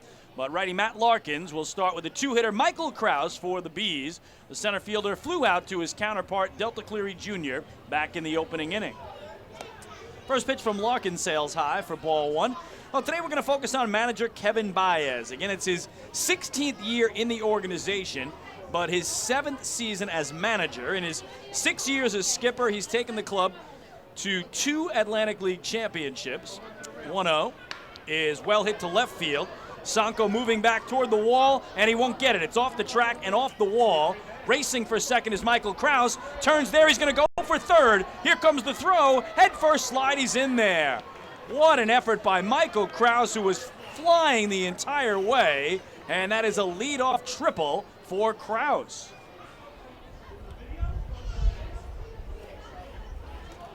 So I couldn't believe it when I saw him turn second, but again, Sanko had trouble coming up with it, and he saw it right away and is able to get in there with a 3-bagger. So first time today that either team has had a man at third base, and here is Jovan Rosa, who will try to bring home the game's first run in a scoreless game, top of the 4th. Matt Larkins checks third at the belt. First pitch.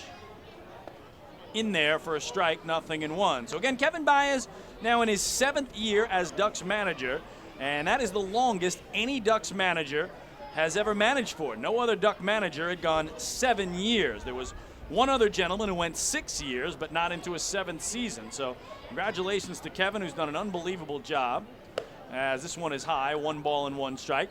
So I'm going to ask you a bit of a two-part question today. There have been 4 previous managers in Ducks history, and if you're a longtime Duck fan, that should be easy for you to come up with. So tell me who are the 4 previous managers in Ducks history prior to Kevin Baez, now in his 7th year.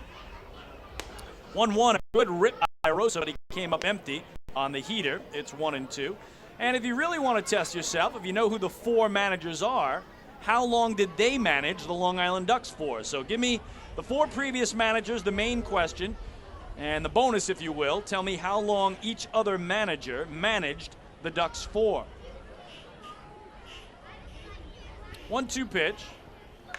Popped up right side. The first baseman, Mark Krause, in foul territory near the warning track. 1 foot on the grass, 1 on the dirt. He makes the catch for a big first out, holding Krause at third.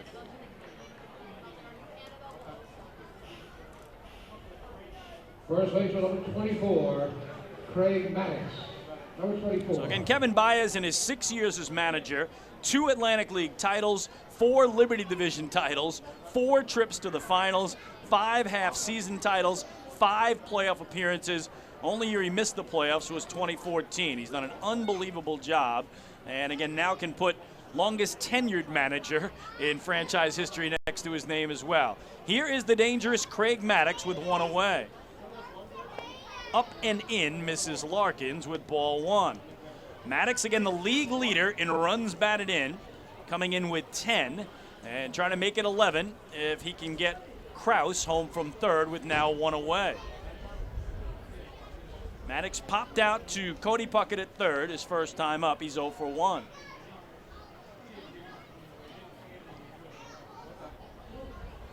"1-0 will be delayed as Larkins steps off. And again, last night in a 1-run game, the Ducks twice had a man at second base with nobody out to open an inning and couldn't get him home. The Bees had a man at second base, nobody out, couldn't get him home. In fact, neither team could even get that runner to third base in those situations. Maddox breaks his back to Larkins, and now they got the runner hung up. Krause in a pickle. They'll throw to the plate. They'll run him back toward third. Krause racing for third, the throw in the tag, and they got him. Oh, what a great job by Matt Larkins, coming home to Dominic Blanco, down to Cody Puckett. It goes 1-2-5, and they erase Michael Krause at third base, who got caught in no man's land on the broken bat comebacker. At least Krause got himself hung up long enough for Craig Maddox to get all the way down to second base. Third baseman, number 33, John Griffin. Number 33. But the Ducks will take that exchange as, again, Krause led off the game with a triple. Or led off the inning, I should say, with a triple. Rosa fouled out to Krause at first base. And then Maddox broke his bat in half on a little comebacker to Larkins. And Matt did exactly what you're told. Run at the runner, and that's what he did before flipping to Blanco, his catcher, to Puckett at third for the second out. Here's John Griffin. And he takes up high for ball 1. So a chance for Matt Larkins to wiggle out of this jam. Remember, it was a man at third and nobody out. That triple by Krause, by the way. First 3-bagger of the season for New Britain. Ball 1 to Griffin, who singled to right field his first time up. That was that wind-aided bloop. Pops it up foul high on the first base side, 1-1. Again, Griffin put it high in the air toward right. It normally would have been an easy play for Lentini, but that wind is pushing so hard towards home plate that it kept blowing the ball further and further back towards the infield, and Lentini just couldn't get there despite his great speed.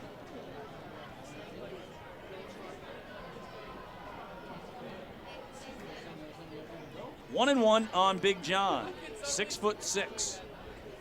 Matt Larkins checks Maddox at second base, and his pitch low and in for ball 2.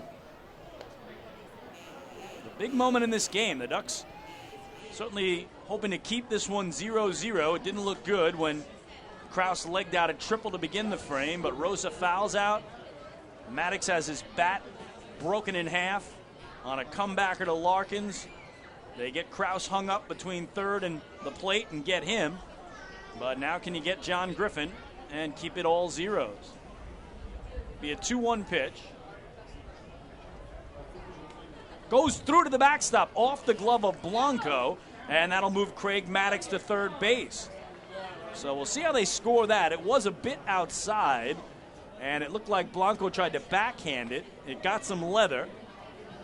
And now Maddox at third base as the 2-out runner, and it's ball 3 to John Griffin in a count of 3-1.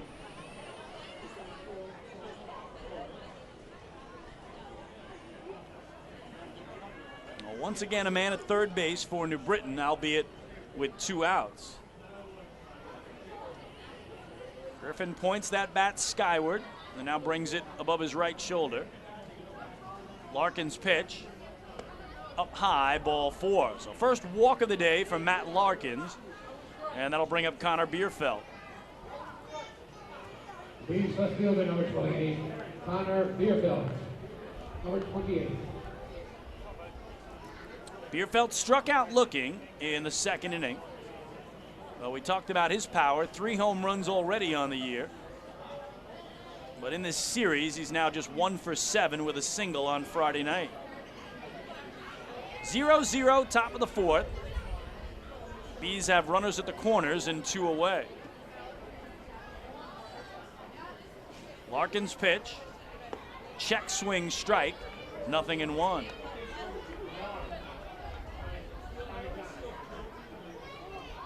Bierfeld with a .607 slugging percentage. Finds himself 5th in the Atlantic League in that category, and he too, a native of Connecticut. He's from Torrington, Connecticut, is Connor Bierfeld, so getting to play for his home state team. Larkins 0-1. Down low, 1 ball and 1 strike.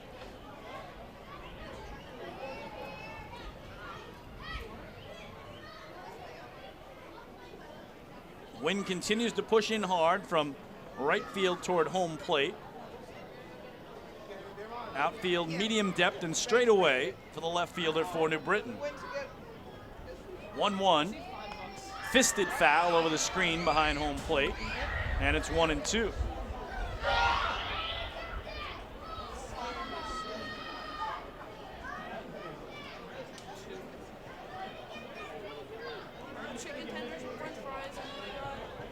That play that moved Maddox to third base was scored a wild pitch.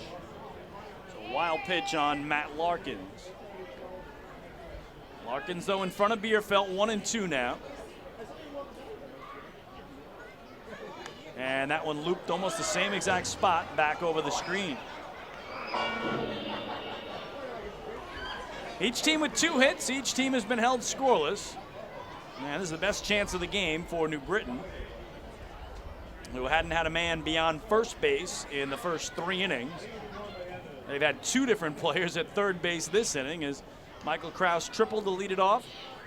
And Craig Maddox is over there now with 2 outs. 1-2 pitch. Got him a call, third strike. What a job by Matt Larkins, pitching around the leadoff triple to keep this a scoreless game. For New Britain, no runs, a hit, a walk, 2 men left. We go to the bottom of the 4th, nothing but zeros in Central Islip. Hey fans, this is pitcher Tim Melville, and you're listening to Ducks Baseball on the Long Island Ducks Broadcast Network. Long Island's Ford Giant is celebrating its 60th year anniversary. Stop by Sayville Ford to check out their state-of-the-art showroom featuring enclosed service drives, luxurious customer lounge, and a larger selection to choose from. Get giant savings on hundreds of new and used vehicles in stock. Sayville Ford's 60th anniversary celebration is going on now. Visit SayvilleFord.com or download the Sayville Ford app today to learn more about Sayville Ford's 60th anniversary savings. Call 631-589-4800 today. Bethpage Ballpark is a great place to watch a ball game, so why not do so from some of the best seats in the house? The Ducks are proud to present the brand new Long Island Ducks Beer Garden. Open for all fans on nights when the Smokin' Owl's party deck has not been reserved, the Beer Garden will feature a variety of frosty draft and bottled brews, as well as several food choices. The area has been decked out with bar rail seating and Ducks branded furniture to provide a comfortable atmosphere for everyone. Be sure to stop by and check out the brand new Long Island Ducks Beer Garden on your next visit to the ballpark.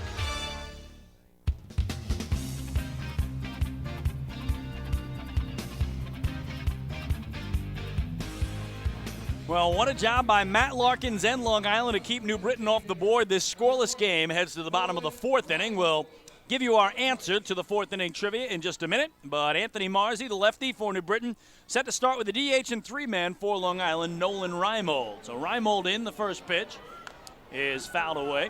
0-1 on Reimold, who flew out to left field in the opening inning. So again, we talked about Kevin Baez, now the longest tenured manager in franchise history, as he has begun his 7th season as skipper of the Ducks. 0-1 here is a strike. 0-2 on Reimold. We ask you to name the other 4 managers prior to Kevin in franchise history. And as a bonus, how long did each of them manage the club for? 0-2 pitch. Low and away. 1-2 now on Reimold. Of course, it all started back in the inaugural season of 2000 with a one and only Buddy Harrelson. That's right, Buddy was the first-year skipper for the Long Island Ducks. 1-2 pitch is outside, 2-2. In fact, that season, Buddy led them to an 82-58 record, and that is still the best record in franchise history for a single season. 2-2 is pop foul out of play down the right field line. So Buddy Harrelson in year number 1, he was followed by Don McCormick. The guy they called Mac was a skipper for 6 years, from 2001 through 2006, and of course he led Long Island to their first title in the 5th anniversary season of 2004. So the first 2 managers, Buddy Harrelson and Don McCormick. 2-2 here hits Reimold in the back, and the Ducks for the second straight inning get the leadoff man aboard.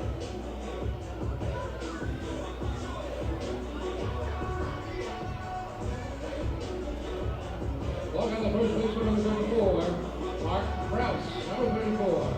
So here's Mark Krause. He struck out looking in the second inning. After Don McCormick, Dave LaPointe. Pointer came in for 2 years in 2007 and 2008. LaPointe would also come back to manage in 2010.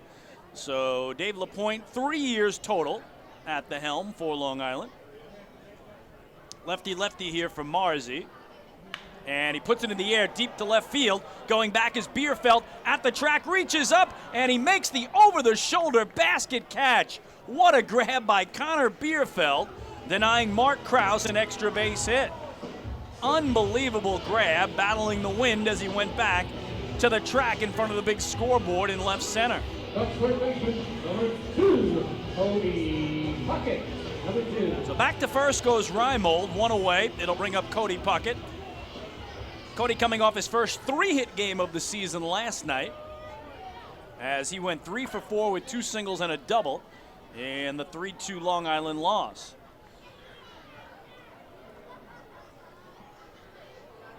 First pitch to him from Marzi this time. In tight for ball 1.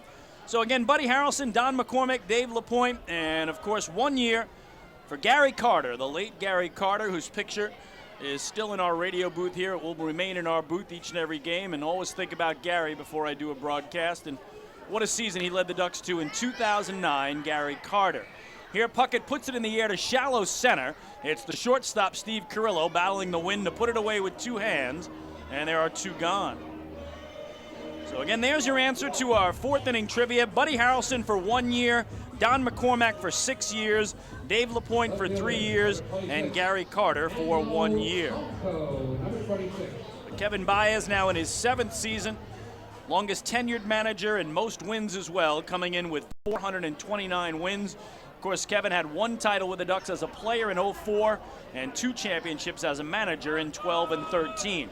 Here's Sanko ripping it into the leaping glove of the second baseman, Michael Baca. What a catch by Baca. 2 defensive gems by the Bees in the bottom of the 4th. Keep this a scoreless game. For Long Island, no runs, no hits, a hit batsman, and 1 left. We'll go to the 5th in Central Islip. Ducks and Bees, 0-0. Hey fans, this is infielder Cody Puckett, and you're listening to Ducks Baseball on the Long Island Ducks Broadcast Network. PSEG Long Island is making things work for you with over 10 energy efficiency programs that can help you save on your monthly electric bill. From our free online energy analyzer and in-home energy assessments to rebates on energy-efficient air conditioning, even discounts on LED light bulbs. Helping you save on electricity is our job. What to do with your savings? Flight 85 now boarding for the magic of Orlando. Is entirely up to you. Visit psegly.com/save money. Just one more way PSEG Long Island is making things work for you. Take your group out to the ball game this season and enjoy all the fun of Ducks baseball at discounted prices with the picnic area, luxury suites, the Smokin' Owls party deck, and so much more. Bringing your group to the game will be an unforgettable experience. The Ducks even offer opportunities to sing the national anthem, serve as the Ridgewood Savings Bank color guard, be the Nicolak Dream Team, put on a pregame performance, or shag fly balls during Ducks batting practice. To book your outing today, call 631-940-3825 and ask for the group sales department. Long Island Ducks baseball. Good times every time.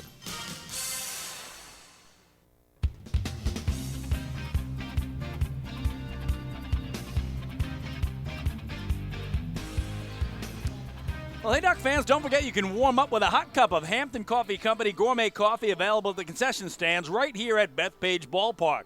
Regular and decaf, Hampton Coffee is the preferred coffee of the Long Island Ducks. Visit HamptonCoffeeCompany.com or visit their cafes in the Hamptons. And again, the last two nights we were talking about iced coffee because it was 75 and 82 degrees at first pitch. But a little different story today, 56 degrees at first pitch with a wind whipping all day from right field toward home plate. We go to the fifth in a scoreless game. Here's Paul Cronenfeld in for the Bees. And beginning his fifth inning of work, Matt Larkins misses away with ball one. So Larkins went 4 full innings in his season debut Wednesday in Bridgewater, New Jersey. Trying to top that here on a bitter cold day for baseball. Misses again to Cronenfeld, who he struck out swinging in the second. It's 2-0.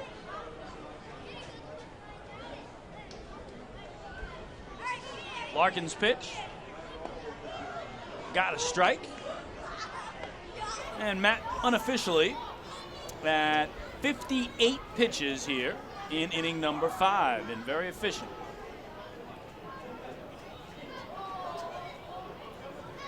Two-one. Taken foul down the left field line, twisting toward the Smokin' Owls party deck where it bounces out onto the field, and Angelo Sanko will play it there.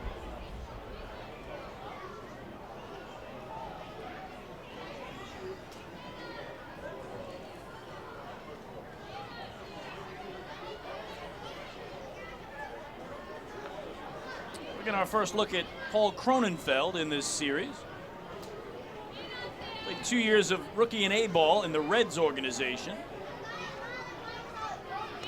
Up high and away, misses Larkins, and the count now full. Spent last year at Schaumburg in the Frontier League, where he hit .279, had 10 homers and 49 ribbies in 76 games there. He'll get a payoff pitch. And that just missing high and away. And that's second walk of the game for Matt Larkins. And the leadoff man aboard for New Britain. Steve Carrillo, number 4. So with the 8-man up, will Stan Clyburn try to bunt here? I think he will be with Carrillo, who hit a comebacker to Larkins in his only previous AB. Carrillo has reached base in all 8 games this season for New Britain. None so far today, and now time called at the plate. So Ducks expecting bunt. Cody Puckett in on the grass at third. And I think Carrillo's going to try to move Cronenfeld along.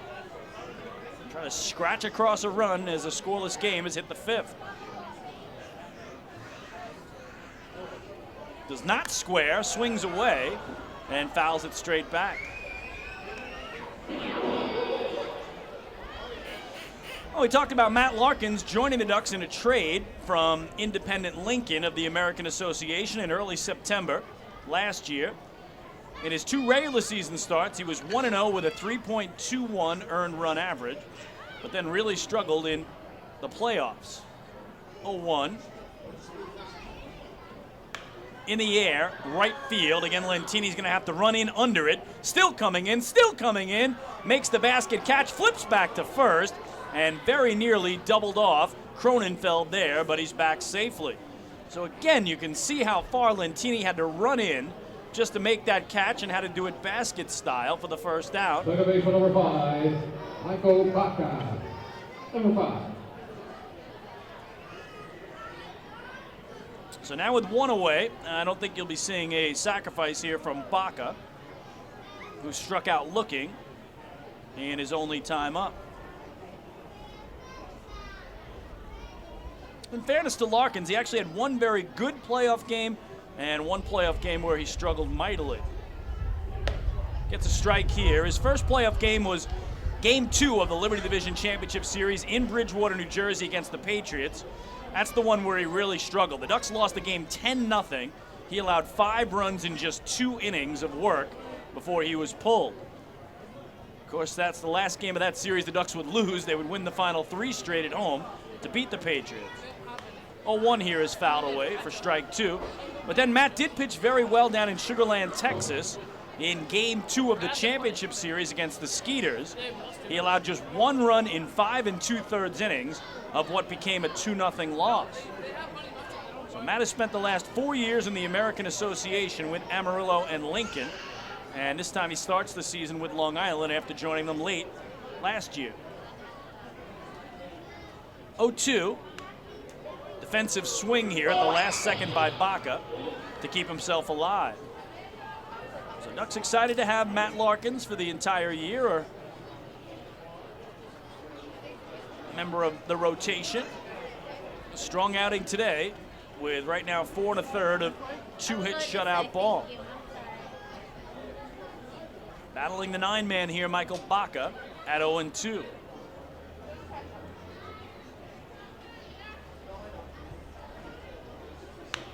Looped in the left field. That's going to get down for a base hit. So up with it quickly is Sanko. And Baca has his first hit as a New Britain Bee. Took him 11 at-bats, but there it is. It's back to the top of the order for the Bees with the catcher, number 3, James Skelton, number 3. So once again, a big spot for Matt Larkins. Remember last inning, Michael Krause led off with a triple, but they couldn't get a run home. Now it's Cronenfeld at second, Baca at first, 1 away, and to the top of the order for James Skelton.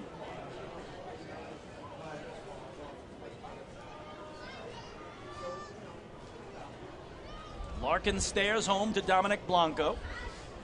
Checks Cronenfeld at second. And the pitch, low and in, ball 1. Skelton 0 for 2 today. Has grounded to second and popped to short. And he's still looking for his first hit of this series. Is Skelton at 0 for 8.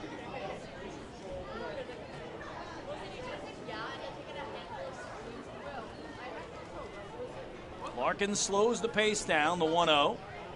Ripped into right field for a base hit. Lentini's up with it quickly. Here comes the throw. They're going to send Cronenfeld at the plate, the slide, and he got him! What a throw by Phelan Lentini to Dominic Blanco. They nail Cronenfeld at the dish to keep it a scoreless game. Oh my! Unbelievable throw from Phelan Lentini. At 39 years of age, the senior citizen, if you will, of the Long Island Ducks, with a one-hop strike to home plate. Dominic Blanco applies the tag, and we are still 0-0. Unbelievable. So Skelton with the single to right. Baca went first to third, but Cronenfeld gunned down at home plate. 9-2 for the second out.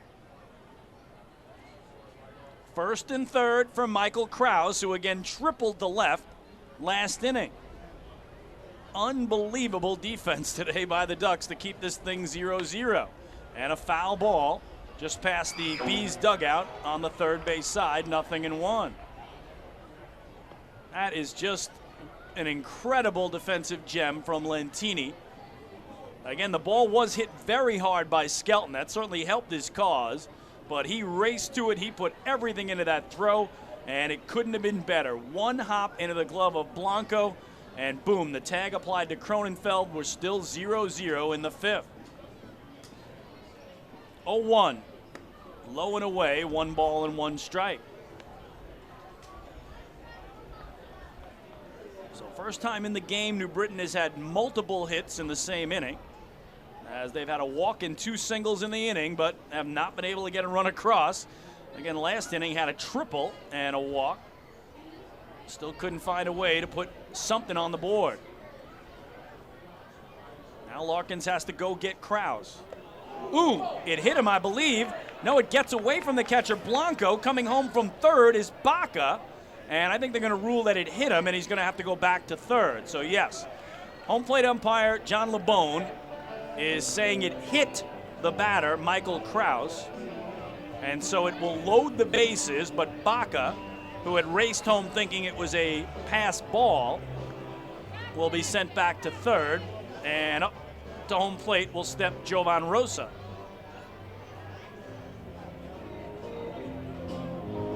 And the Ducks will utilize a timeout here as their brand new pitching coach, Billy Horn, will come out to talk to Matt Larkins here at a big juncture in this game. Larkins unofficially at 72 pitches on the afternoon.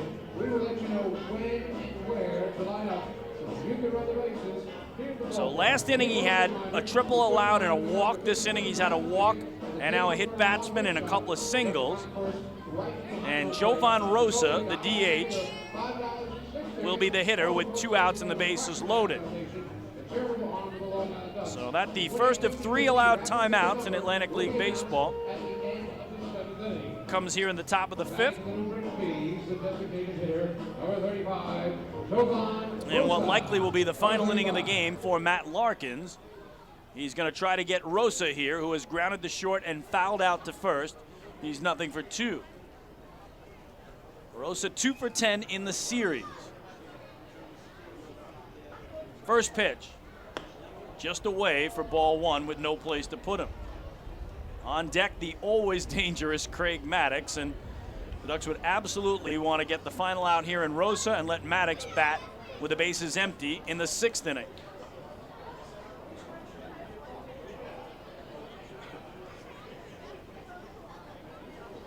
Be a 1-0. Low and away, nice block by Blanco, sliding to his right. It's ball 2.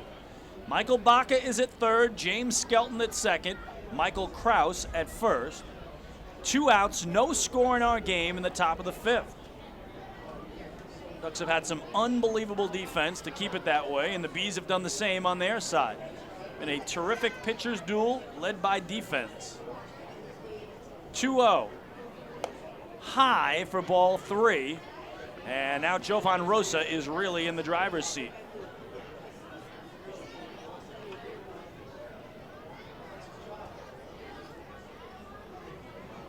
Three and 0. Big exhale from the righty Larkins. And here's his pitch. In there for a strike as Rosa started to peel off that shin guard, thinking it was ball 4. And home plate umpire John LeBone, with those winter gloves on, puts up 3 fingers on one side, 1 on the other, indicating the count is 3-1. So there's a big strike 1, and now you think Rosa is going to be sitting dead red. Here's Larkins' pitch. Put in the air, right field, a long run for Lentini toward the line. Phelan over in foul territory, he won't get there, but it's off the track and spins into the seats. And the count now full on Jovan Rosa. So what a job by Larkins. He had to throw 2 strikes at 3-0, and he did.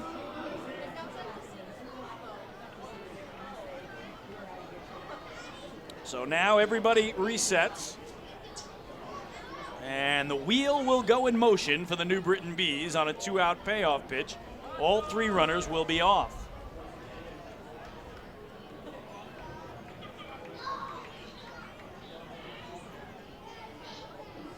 Larkins from that first base side of the rubber set.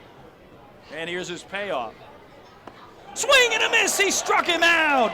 What a job by Matt Larkins.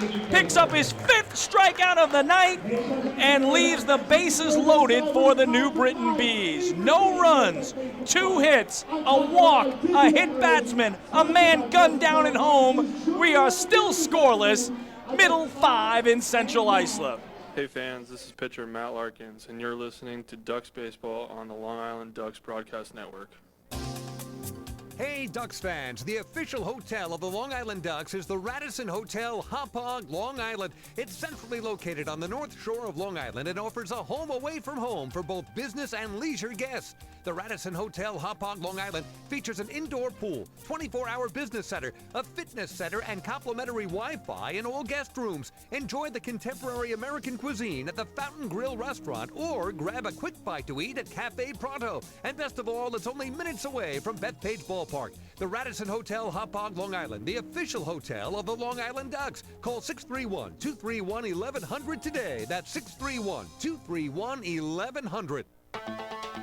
Hey Ducks fans, stay up to date with Long Island's hometown team by visiting Quack of the Bat, the official blog of the Long Island Ducks. Quack of the Bat will bring Ducks fans beyond the headlines with in-depth feature articles, breaking news stories, game previews, post-game wrap-ups, and so much more. Interact with the team during the entire season through quotes directly from the players and coaches, as well as exclusive video clips and photos. Check out the blog today at quackofthebat.wordpress.com. Quack of the Bat, the official blog of the Long Island Ducks.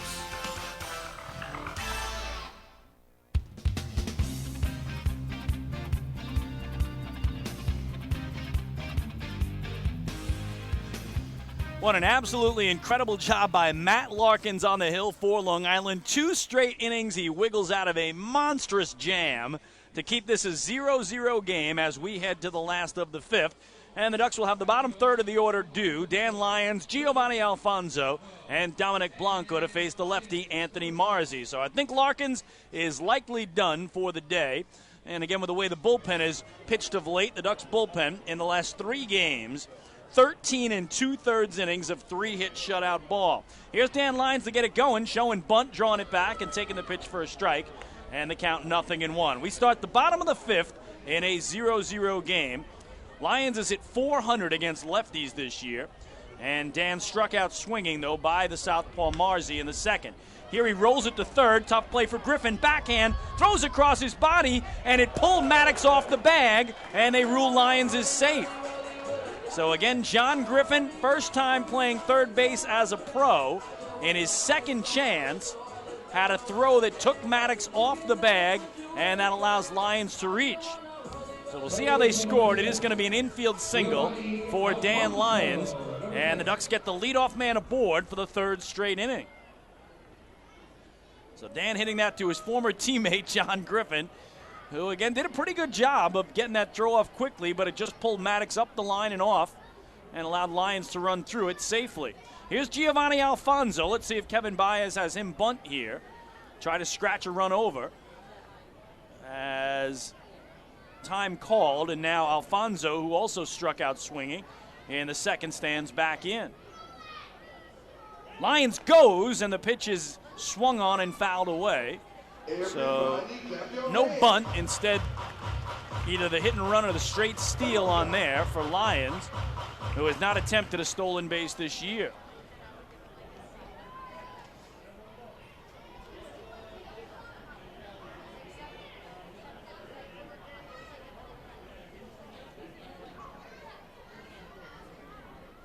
Alfonso ready for the 0-1, and now Marzi's going to keep Lyons close. We'll check in on the other 3 games around the Atlantic League today. 2 other rubber games to tell you about. We start up in Bridgeport, where the Bluefish and Blue Crabs are playing a rubber game. Southern Maryland a 6-3 lead, bottom of the 5th. 0-1 is swung through here by Alfonso. It's 0-2. Rubber game in Lancaster, PA, between the Barnstormers and the Skeeters. And the Barnstormers a 1-0 lead in the bottom of the 2nd at Clipper Magazine Stadium. Be an 0-2 coming. And that fisted foul off the top of the netting behind home plate. Count holds. And the only team trying for a sweep today is the York Revolution. They're trying to sweep away the Somerset Patriots and help the Ducks for a 3rd straight night. And right now the Revs have a 2-1 lead at Peoples Bank Park in York, PA. Top of the 7th there. Again, here we're nothing but zeros. 0-0 in the bottom of the 5th. Lions at first, nobody out for Long Island. Alfonso down 2 strikes at the plate. Fists it foul again, this time over the screen and just to the right of our broadcast booth. And a young man caught the carom with his bare hands and has himself a baseball.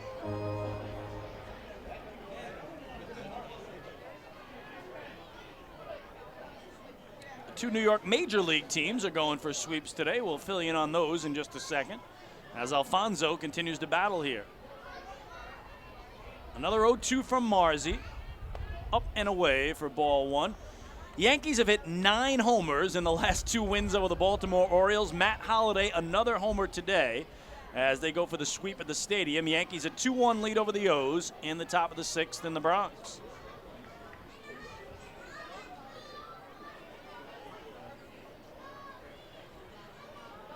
Pitch here is in the air, center field. Michael Krause to his left to line it up and makes the one-handed catch for the first out.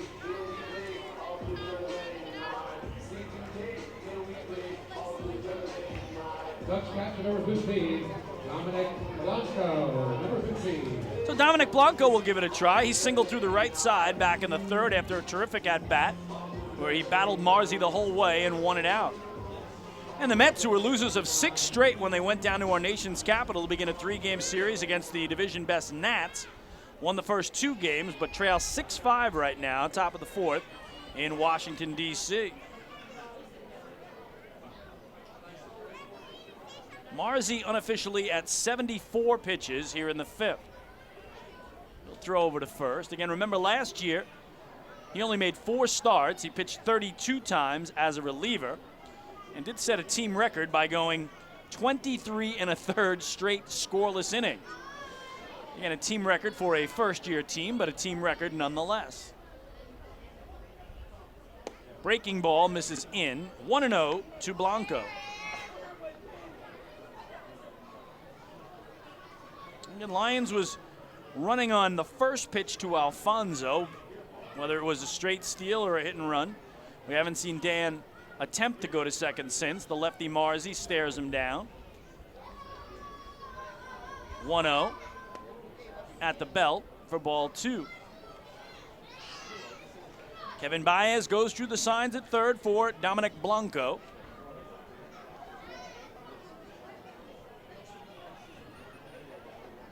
Blanco, a .296 hitter with the rookie Mariners in the Arizona League back in 2014. Here, pulls it on the ground to second. Baca to short for 1. Carrillo back to first in time. And Dominic Blanco knocks into an inning-ending 4-6-3 double play. That'll do it for Long Island. No runs, a hit, nobody left on the twin killing. We're through 5 at the Duck Pond. New Britain and Long Island 0-0.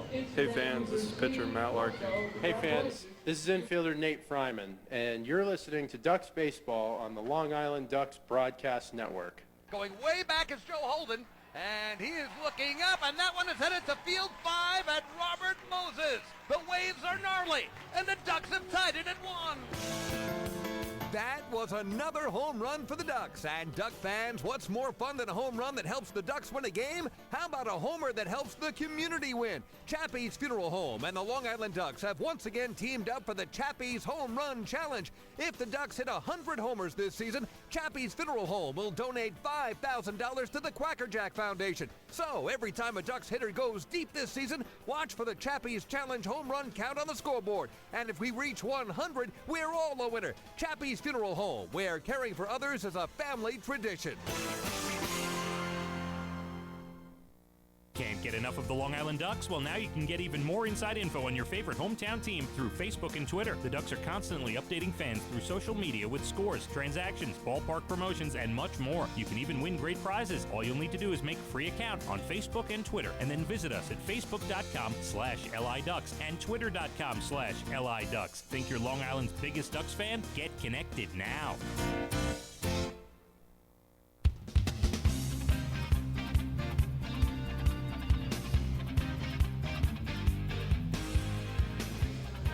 Well, we go to inning number 6 in a scoreless game. And Duck fans, don't forget you can follow along all season long as the Long Island Ducks try and meet the Chappie's Home Run Challenge. Now, if the Ducks hit 100 home runs, Chappie's Funeral Homes will donate $5,000 to the Quacker Jack Foundation.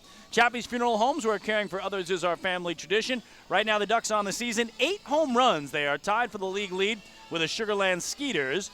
8 home runs in their first 10 games, none today. So well on their way to the 100 they'll need to meet the Chappie's Home Run Challenge. Well, Kevin Byers has gone to the bullpen for the first time in this game, as righty Matt Larkins is done after 5 scoreless innings. And in comes the lefty Patrick Kreider, the 29-year-old out of Owensbury, Kentucky, makes his second appearance of this series. He pitched Friday night in the 4-3 win. 1 inning of no hit, no run ball, no walks, and in fact he struck out the side, Patrick Kreider did, on Friday night in a 1-2-3 frame. So we told you about this Ducks bullpen. It really is worth mentioning again. Thursday night in the win in Somerset, 4 2/3 innings of 1 hit shutout ball. Friday night here, the bullpen, 5 innings of 1 hit shutout ball. And last night in the loss to New Britain, 4 innings of 1 hit shutout ball. So each of the last 3 games, the Ducks bullpen has gone 4 or more innings, allowing only 1 hit and no runs at all. You add it up, it's 13 2/3 innings of 3-hit shutout ball in the last 3 games for the Ducks bullpen. So Kreider to start against Craig Maddox, the first baseman, in a scoreless game that reaches the 6th inning. And he misses here, ball 1. Kreider did not see Craig Maddox on Friday night.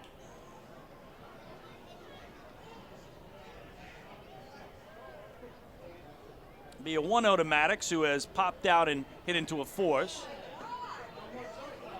And he takes a changeup in for ball 2. Final line on Matt Larkins today. 5 innings of 4-hit shutout ball, 2 walks, 5 strikeouts. He had 1 hit batter, 1 wild pitch, threw 78 pitches, 48 for strikes, 30 for balls. Great outing for Larkins. So he will take a no decision as the Ducks are into the pen in a 0-0 game.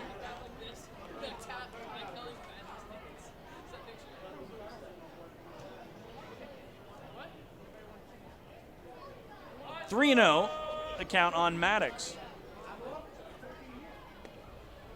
And very unusual to see Kreider with a 4-pitch walk here, putting the leadoff man aboard in a scoreless contest.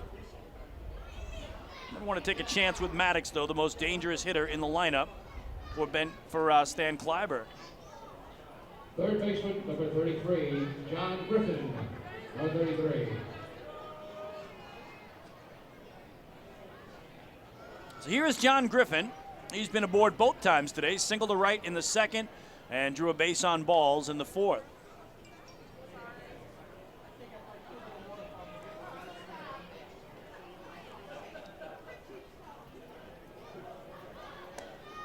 Up and away, misses Kreider. It's 5 pitches all out of the zone right now.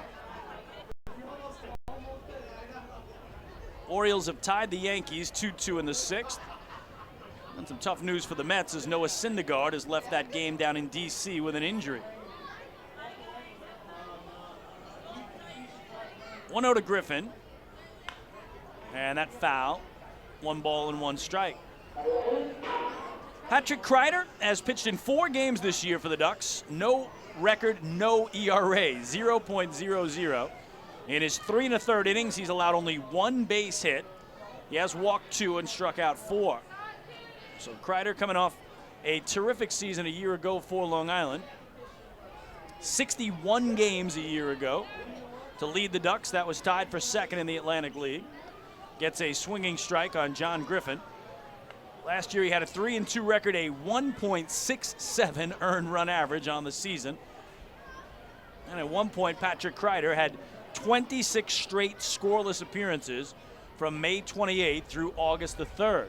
So you're talking about all of June, all of July without allowing a run against.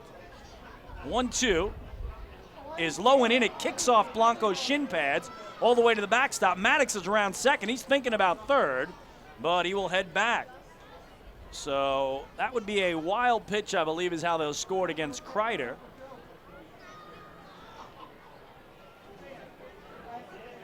Larkins had a wild pitch in the 4th. Kreider has one here in the 6th. And that moves Maddox into scoring position. Boy, the Bees have had so many chances to score in the last 2 innings, just been unable to do it.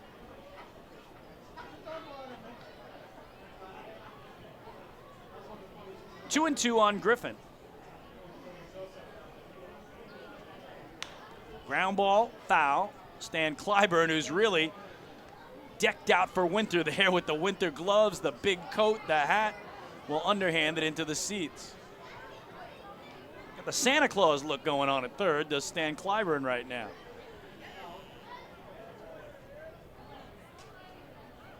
Just hoping his ball club can break through here after stranding men at third base each of the last 2 innings. 2-2. Low and in. And the count now full on John Griffin.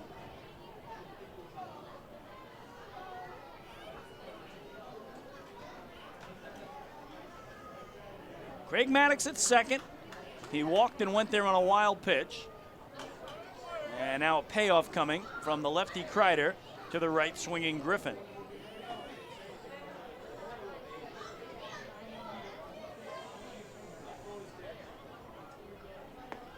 Backdoored him. Beautiful hook. Strike 3 called, 1 away. Out by Patrick Kreider with another K on the Pregame Aviation K board along the right field line in section 210. So his first strikeout, 6th for Ducks pitching, and it'll bring up Connor Bierfeld. Left fielder number 28, Connor Bierfeld. Number 28. Orioles have just taken the lead over the Yankees now in the Bronx, 3-2 in the 6th inning there. And the Yankees atop the AL East now, 1 game better than Baltimore. If the O's win, they would leave the Bronx tied for the top spot. Bierfeld, so far in the game, 0 for 2 with a pair of strikeouts, both looking against Matt Larkin. So he gets a look at a lefty for the first time here in Kreider. And checked his swing, it missed downstairs, ball 1. Again, back in the 4th inning, Michael Krause led off with a triple. Bees couldn't get him home. Last inning, Paul Cronenfeld tried to score from second. On a Baca single to left, was gunned down at the plate. They got Baca to third and could not get him home. Low and in misses Kreider, 2-0. So again, a very raw, cold, windy afternoon. And Patrick Kreider right now having problems finding home plate as he's behind Bierfeld, 2-0. No score, top of the 6th, the Bees with 4 hits, Long Island with 3, and pretty much the way this entire series has gone, pitcher dominated.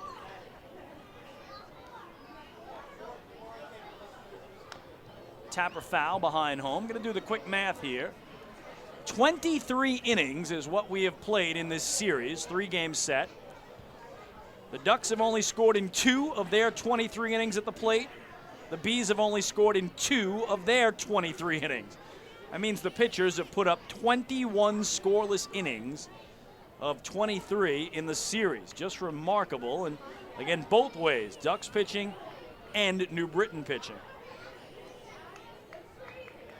Kreider's 2-1. Well hit to left field. Angelo Sanko looking up, and that ball is gone. A 2-run homer to left for Connor Bierfeld, his 4th of the season, and he breaks this scoreless tie. New Britain jumps on top, 2-0 here in the visitors' 6th. Handshake from Stan Clyburn at third, makes his way to the plate, and Bierfeld has tied for the league leading homers with 4 now on the season. Right fielder number 11, Paul Cronenfeld. As he has tied Nate Fryman of the Ducks, who of course has left for Mexico. So Connor Bierfeld takes Patrick Kreider out of the park, and the first runs of the game are on the board for the visitors. Here's Paul Cronenfeld, the right fielder, coming in. He pops it up, foul out of play, third base side.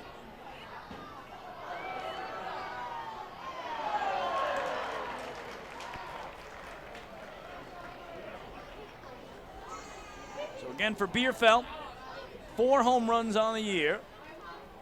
RBIs 6 and 7.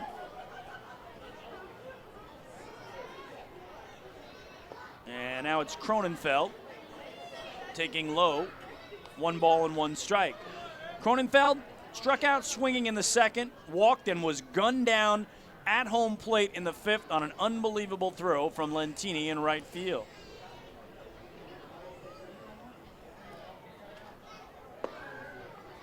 Boy, I don't know where that one was. Must have been low because it certainly had the plate. 2 balls and a strike now to Cronenfeld. So finally, New Britain on the board. They lead it 2-0 in the top of the 6th.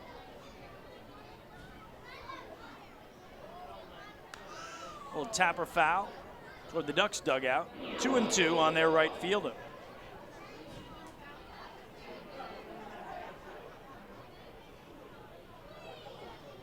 And certainly hitting homers is nothing new for Connor Bierfeld. A year ago, playing at single A and double A ball, he combined for 20 home runs on the season.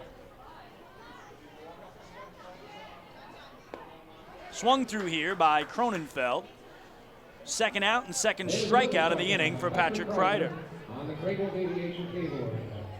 So we got Griffin looking. He gets Cronenfeld swinging. And now here's Steve Carrillo. Carrillo, who has hit a comebacker to Larkins when he was in the game and also flied out to right, 0-for-2. So again, Carrillo had reached base in all 8 games this year. He hasn't done that this season. Craig Maddox had hits in all 8 games this year. He has not had a hit today for New Britain. Carrillo fouls it back over the netting behind home, and that's strike 1.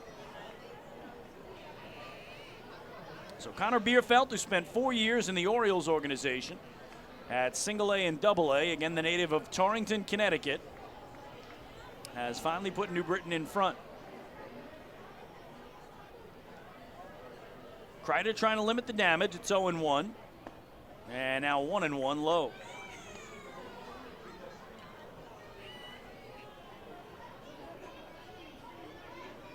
For New Britain with that home run, that is their 8th long ball of the year. They tie the Ducks and the Skeeters for the league lead in homers. 1-1 line into the glove of Dan Lyons at short.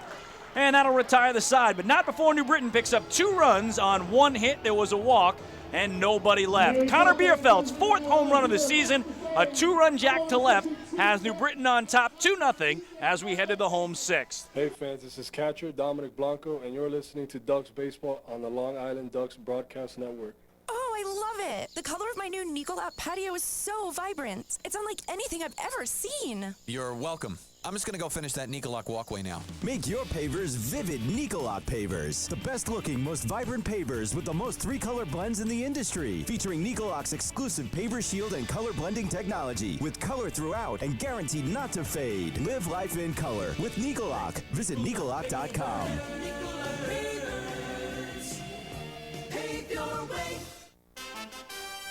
Have your birthday at the ballpark this season and celebrate with the flock. Kona Ice birthday party packages with the Long Island Ducks are now available. Each package includes 10 box seats, a commemorative birthday t-shirt and autographed baseball, a pizza and Kona Ice party in the Hebrew National Picnic area, and so much more. Best of all, the birthday child will stand on the dugout while the entire crowd sings happy birthday. Reserve your party today by calling the group sales department at 631-940-3825. Kona Ice birthday parties with the Long Island Ducks, a once-in-a-lifetime experience.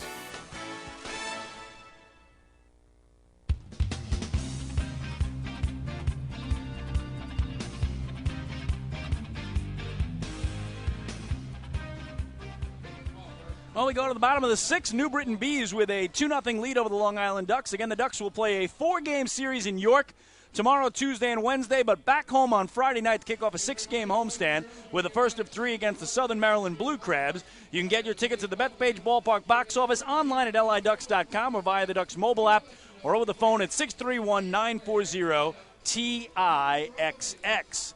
So again, the Ducks with 4 games in 3 days in York. They'll have Thursday off, and then a 6-game homestand starting on Friday night. Well, the New Britain Bees have jumped on top in the top of the 6th on that 2-run homer by Connor Bierfeld. And the Ducks playing come-from-behind baseball. The Ducks have won 4 games this year. 3 of those have come in come-from-behind fashion, so nothing new for Long Island. And much like the Ducks go into the bullpen in the 6th inning, the New Britain Bees will do the same as Anthony Marzi has given way to another left-hander, and it is going to be the series debut for Brandon Fry. So Brandon Fry is the first pitcher in for Stan Clyburn as he goes through his warm-ups. So real nice job by Marzi, who threw up 5 zeros and kept the Ducks at bay and stayed in there just long enough to get his 5 innings, which of course you need as a starter to qualify for a win, and got the 2 runs at the right time to make him the winner if the Ducks do not rally. But again, Long Island with 4 innings still to do something about it. And they'll start at the top of the order here with Phelan Lentini. So Brandon Fry, the left-hander, against Phelan Lentini, who has fouled out to the second baseman, Baca, and bounced into a force play. Fry's first pitch is up and away, ball 1 to Lentini, who we told you has hit .333 against lefties this year, but just a $136 against righties. So Phelan very happy to see a southpaw coming out of the pen here in Brandon Fry. The 1-0 swung through, 1-1 now on Phelan.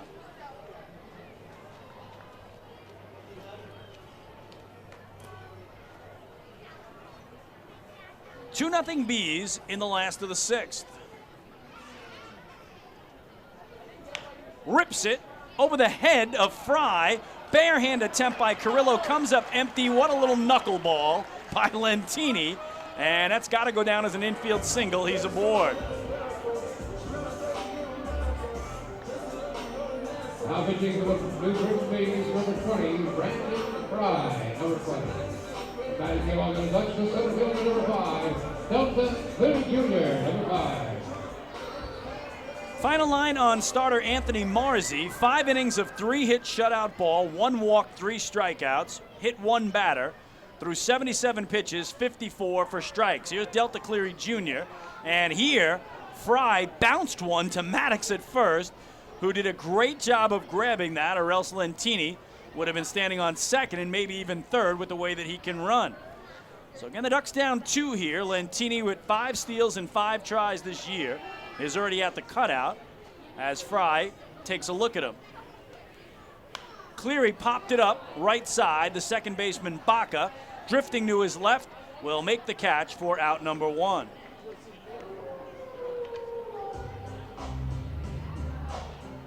What a job by Marzi in holding the Ducks to just 3 hits. Nolan Reimold, number 20. All of those singles.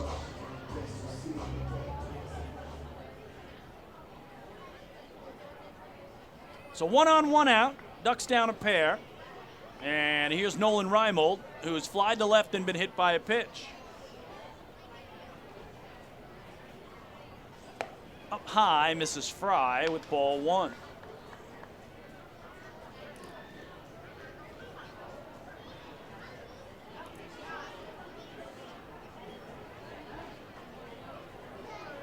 Lentini with a good lead a little beyond the cutout now. Takes off, he got a huge jump, and the throw down by Skelton, no chance. Make it 6 for 6 in steals for Lentini. And for the Ducks, their 14th stolen base of the year, and they got a man in scoring position. That is an amazing jump that Lentini got against a lefty. Again, Fry is looking right at him, and Lentini got an incredible jump. Strong throw from Skelton from his knees, but it had no chance. So now base hit could cut the lead in half. Lentini going for third. Here's the pitch low. He'll be in there head first with no throw. So Phelan Lentini with a little cue ball over the head of the pitcher, Brandon Fry, to get himself aboard. Stealing second and now stealing third. And now even a fly out could get Long Island on the board. Oh, speed kills, and Phelan Lentini showing us why right there. 2-1 low and in. I don't know if he's thinking about stealing home the way he's coming down the line here. 3-1 now to Reimold. So first time today, the Ducks get a man to third base. Fry's pitch. Pop foul out of play, and the count full.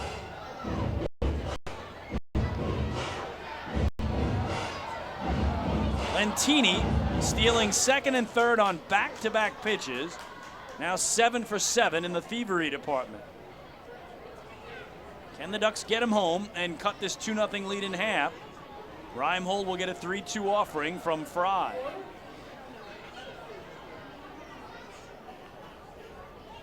Backdoor breaking ball, got him looking. So first strikeout for Brandon Fry, and there are 2 away. Ducks first baseman, number 34, Mark Krause, number 34. Well, let's see if the cleanup man, Mark Krause, can pick up Nolan Reimold. He has struck out looking and flew deep to left field, where Connor Bierfeld made an incredible catch to deny him an extra base hit back in the 4th. Cuts through this one, 0-1.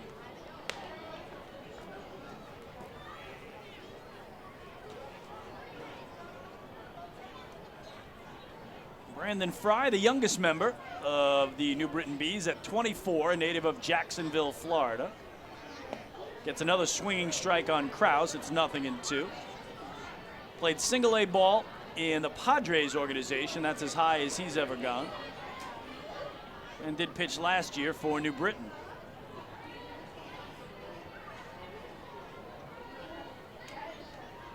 He's got Krause set up 0-2. And a swing and a miss, but it gets away from the catcher, Skelton. Scoring from third is Lentini, and reaching on the strikeout wild pitch is Mark Krause at first. The Ducks are on the board in improbable fashion, but they've made it a 2-1 game. So strikeout wild pitch. Krause down to first, Lentini manufacturing a run.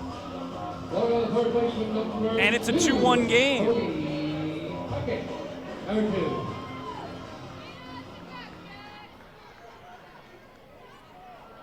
So now Krause the tying run at first base. And here's Cody Puckett, 1 for 2 today, coming off a 3-hit game last night. Good cut at the Fry offering, 0-1. So unbelievable job by Lentini. Remember, he had that crazy little cue ball that bounced in front of the mound, then over the head of the pitcher. Legged it out for an infield single. Steal second, steal third, home on a wild pitch. Missing the Puckett is Fry, down and in. It's 1-1. So both teams went scoreless through 5 innings. The Bees got a 2-run homer from Connor Bierfeld in the top of the frame. Ducks get Lentini across home plate in the bottom. 1-1, again, trying to pull it out of the park is Puckett, only to come up empty. And it's 1-2. So Fry gets credit for the strikeout of Mark Krause, his second of the inning, but not the putout.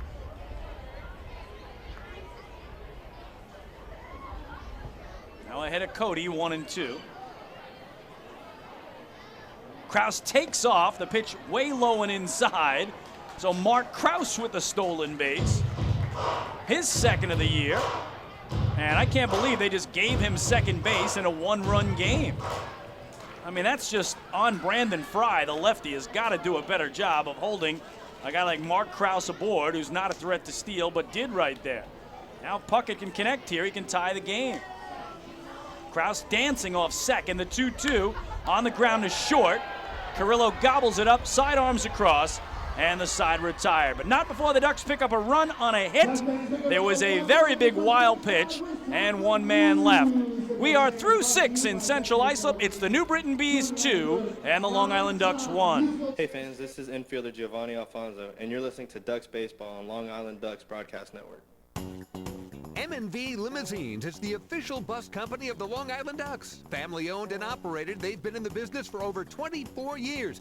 M&V Limousines offers coach buses with Wi-Fi and restrooms, party buses, exotic limousines, and also recently acquired Hampton Luxury Liner with regular service from New York City to the Hamptons. They also offer a variety of vineyard tour options. Whether you're looking for transportation for weddings, proms, corporate outings, or long-distance trips, they've got the right vehicle for you.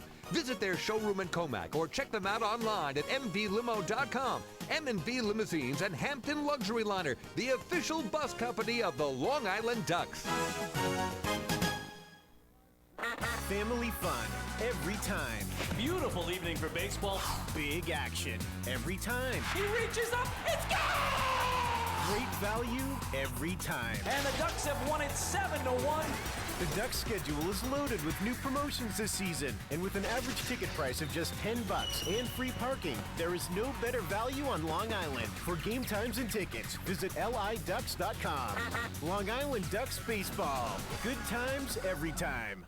Hey fans, this is Yuri De La Rosa, left-hander pitcher, and you are listening to Ducks Baseball on the Long Island Ducks Broadcast Network. Hey Ducks fans, the official hotel of the Long Island Ducks is the Radisson Hotel Hauppauge, Long Island. It's centrally located on the north shore of Long Island and offers a home away from home for both business and leisure guests.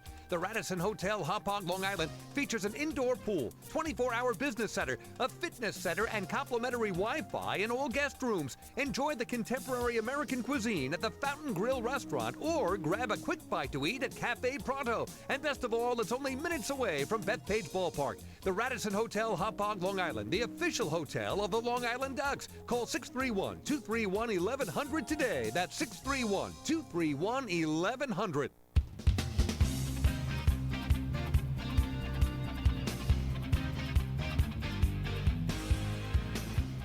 Well, 6 innings complete at Bethpage Ballpark. The New Britain Bees have a 2-1 lead over the Long Island Ducks. For the Bees, 2 runs, 5 hits, no errors. For the Ducks, 1 run, 4 hits, and no errors. This is Chris King. I thank you so much for tuning in to Ducks Baseball today and making us part of your Sunday afternoon entertainment. Another new pitcher for Long Island. He's the right-hander Zach Treese, and he starts out against Michael Baca and gets a swinging strike on the second baseman, 0-1. So Patrick Kreider, the lefty, goes just 1 inning the 6th. He allowed 1 hit, but it was a 2-run homer by Connor Bierfeld, and walked 1, struck out 2, also threw a wild pitch, and he would be on the hook here for the loss as the Ducks are down 2-1 as we head to the 7th. So Treese, who pitched Friday night in the Ducks' 4-3 win, was outstanding in that game, going 3 innings of 1-hit shutout ball with a walk and a strikeout. 1-1 on the ground is short for Danny Lyons, gobbles it up, guns across, and there's 1 away.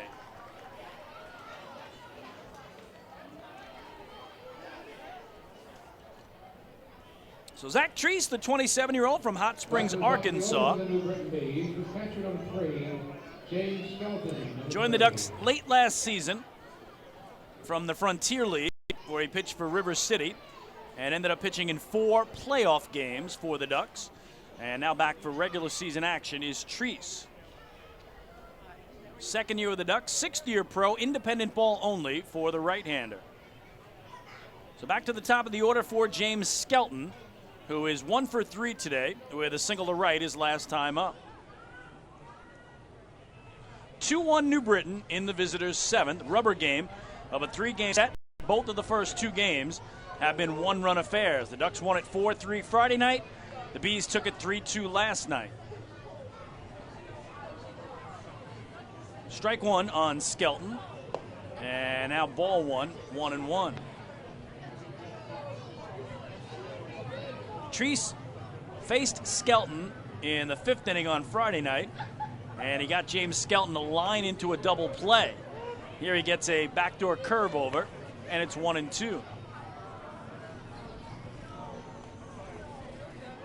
have been 3 outstanding baseball games in this series. The 1-2 is away as he tried that same pitch, but it was wide. I mean, if you like pitching, you like defense, both of the first 2 games had all of that, and today it's been to a different level, as good as the defense has been for both of these teams, the way pitchers have wiggled out of jams all afternoon. I mean, this is what baseball's all about. It's like a playoff series. It really has been. That's how closely contended it's been and how the pitching has dominated, but whenever there have been hard-hit balls, the defense has equaled the pitching. Count now full on Skelton as Treese comes home. And again, misses outside with that backdoor hook.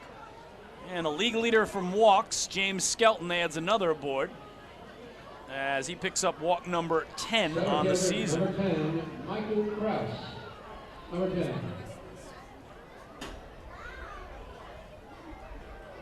Skelton, who's got 2 steals and 2 tries, always a threat to go. 1 out, 1 on for Krause, who had the first triple of the year for New Britain back in the 5th, or checked out the 4th to lead off the inning, but they couldn't get him home. He's also been hit by a pitch and fly to center. Shows bunt here, despite the fact there's 1 out. And Zach Treese misses down and away with ball 1.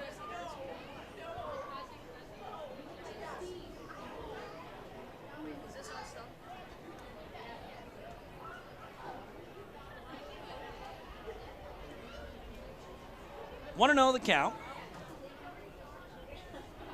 And now 2-0 on the low away offering. And right down behind home plate between the 100 and 200 levels, a group of youngsters from the Sag Harbor Elementary and Pearson Middle School chorus getting ready to bring you God Bless America. Skelton takes off. The pitch is a strike, but no throw from Dominic Blanco. And so James Skelton has his 3rd stolen base of the year. So both teams running it up here late as we watch Phelan Lantini steal 2nd and 3rd on back-to-back pitches. Skelton down at second base now in scoring position with 1 away for Krause, who's at 2-1. Rips through it, 2-2. Again, the Ducks will leave tomorrow morning for York, Pennsylvania.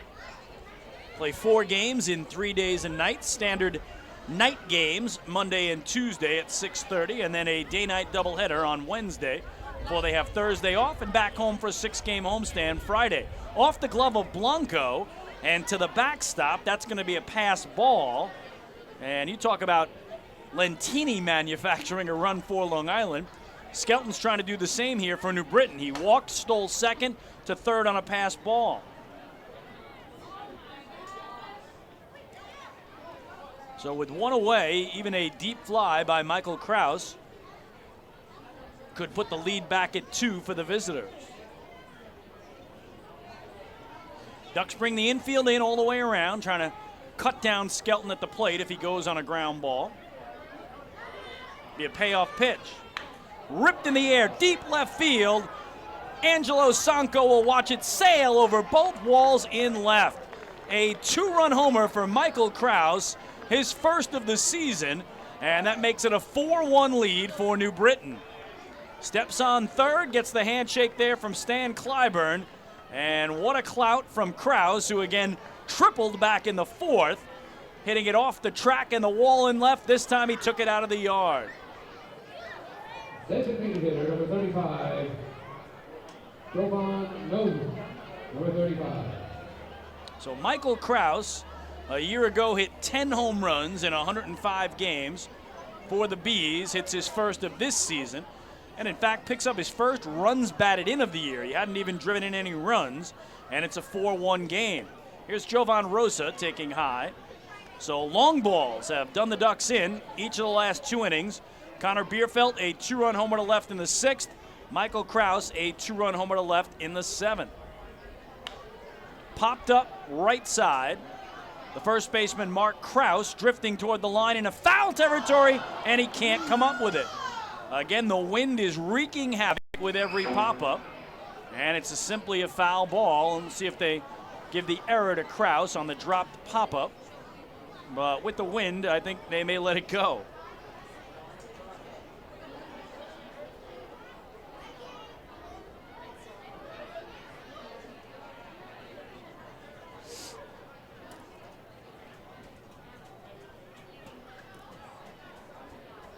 So a couple of crooked numbers for New Britain, 2 in the 6th, 2 in the 7th. They lead at 4-1. The 1-1 started out as if it was going to almost hit Jovan Rosa and then called a strike, and he can't believe it.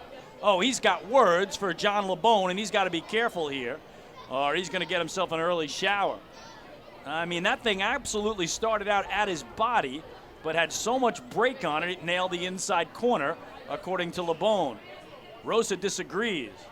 Rips this one to left field down the line, and Sanco will have to chase it down. Off the wall, going for second is Rosa, and he'll be in there with a stand-up double. So the Bees in the game have hit for the cycle now, with Krause hitting for a triple and a homer. They've had a bunch of singles today, and now the Rosa double. First baseman number 24, Craig Maddox, number 24. Still only one away. And here comes new pitching coach Billy Horn to talk to Zach Treese. And this will be the second charge timeout for Long Island here in the top of the 7th. Yeah, we told you a lot about Billy Horn last night, but he's the new pitching coach, the 37-year-old from the Bronx, New York, is where he's from originally. He replaces Marty Jansen, who was the pitching coach for Long Island each of the last 2 years. And he's coming off a championship with the Ottawa Champions, no less, team that plays in the Can-Am League. He won it all last year. He's been a pitching coach at the college level at Geneva, Glens Falls, and at his alma mater, Lynn University, down in Boca Raton, Florida. Has pitched professionally in Italy and also in the Independent Golden League out in California. He's also been a pitching coach in the Pecos League. So we welcome Billy Horn to Long Island, the Ducks' new pitching coach.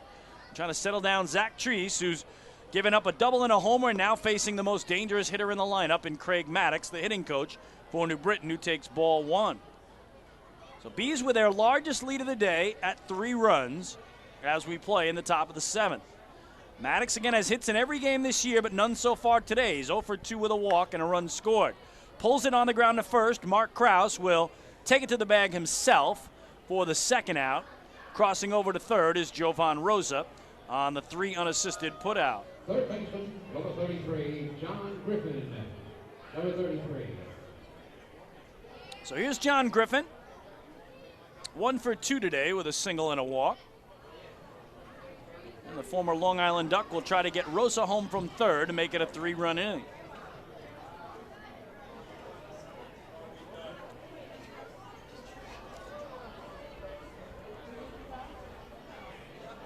First pitch. Slider off the glove of Blanco. Trying to race home here is Jovan Rosa, and he will score. So that one off the glove of Blanco all the way to the backstop. I think they will score that a pass ball, and it's 5-1 New Britain.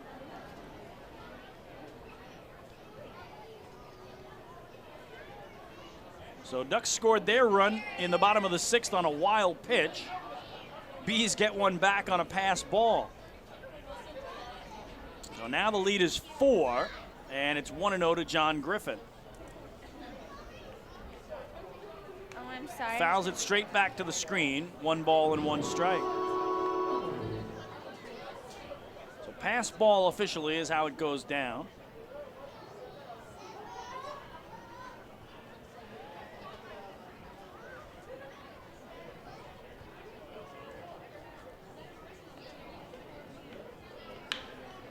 And this one hit deep to left field. Sanko back again at the track, is able to make the grab to retire the side. So John Griffin gave it a ride, but came up empty. In the inning, New Britain gets 3 runs on 2 hits. There was a walk, and nobody left. Time to stretch. Middle of the 7th inning at Bethpage Ballpark in Central Islip, New York. It's the New Britain Bees 5 and the Long Island Ducks 1. Again, here is the Sag Harbor Elementary and Pearson Middle School chorus for God Bless America.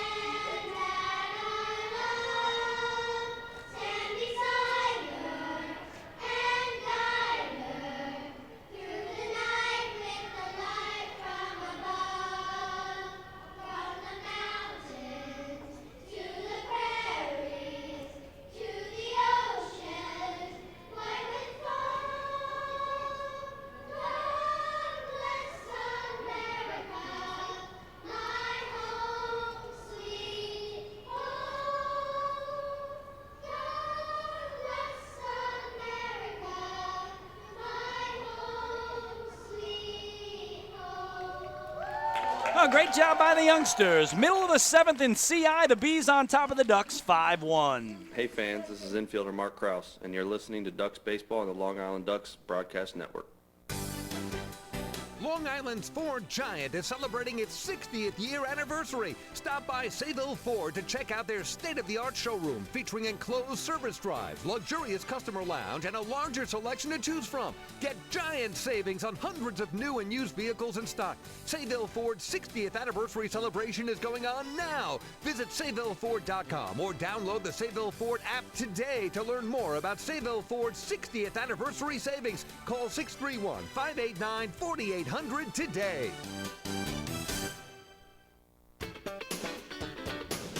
Baseball fans, the Long Island Ducks mobile app has officially arrived. Powered by Clear Vision Apps, it's your one-stop shop for all things Ducks baseball. Buy tickets straight from your mobile device. Receive game status updates with push notifications. Check out up-to-the-minute news and scores and interact with the Ducks on social media. Best of all, it's free. Download the Ducks mobile app today by visiting the App Store on your Apple-powered device or Google Play on your Android-powered device. The Long Island Ducks mobile app, with you wherever you flock to.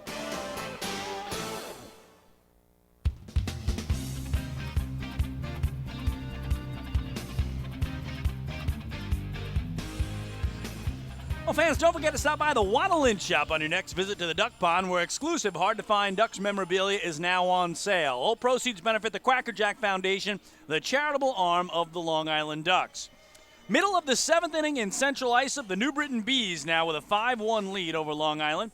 And in for his second inning of relief work, or remaining out there, I should say, is left-hander Brandon Fry. Number 26, Angelo Sonko.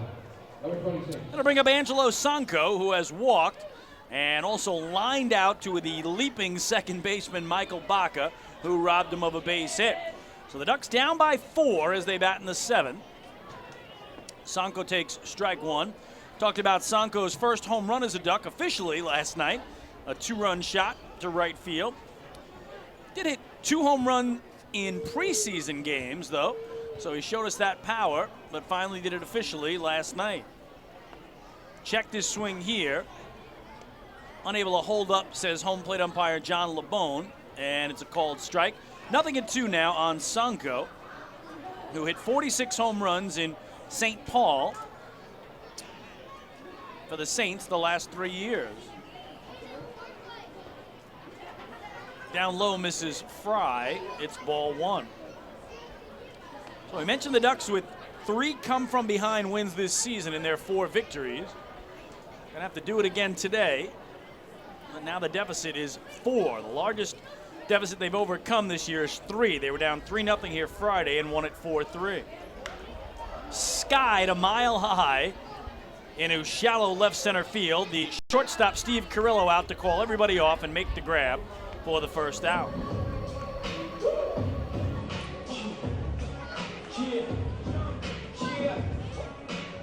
Or on the shortstop, number 12, Dan Lyons, number 12. Here's Dan Lyons, who's hit 400 against lefties coming in today. He was 1 for 2 against the lefty starter Anthony Marzi as he reached on an infield single and struck out swinging. Brandon Fry's pitch, cut over the top of by Lyons, strike 1.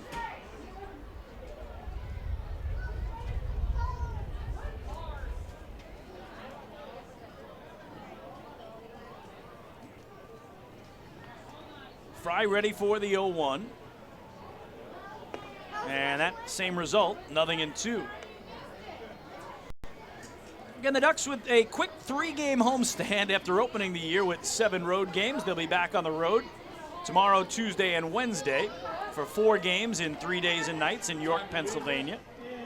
0-2 is low for ball 1. Then back home here for a 6-game homestand starting Friday night, 3 against Southern Maryland, 3 against York. And then they'll head up to New Britain, Connecticut to take on these Bees in a 4-game set May 11th, 12th, 13th, and 14th. 1-2 is low and in to even things up. As far as the Bees are concerned, they'll head back home, take on the Somerset Patriots in 4 big games Monday, Tuesday, Wednesday, and Thursday. Then they head down to Sugar Land, Texas to see the Skeeters for 6 games before coming back home to welcome in the Ducks. Lyons goes down on strikes, And that's the third strikeout of the game for Brandon Fry, 2 away. Second baseman number 6, Giovanni Alfonso, number 6.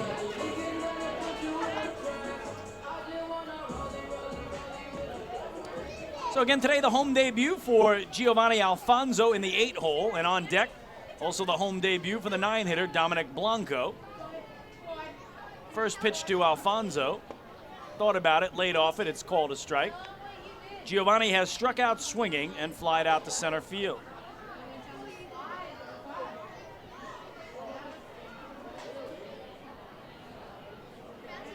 Oh, 1. Bounced to third. John Griffin can't get it. Neither can the shortstop, Steve Carrillo. And a seeing eye single for Giovanni Alfonso. He has his first home hit of the season. Number 15, Dominic Blanco, number 15. So again, his uncle, Edgardo Alfonso, had many, many hits in his 2 years for the Long Island Ducks, back in 2007, 2008. And now Giovanni gets his first duck pond base hit.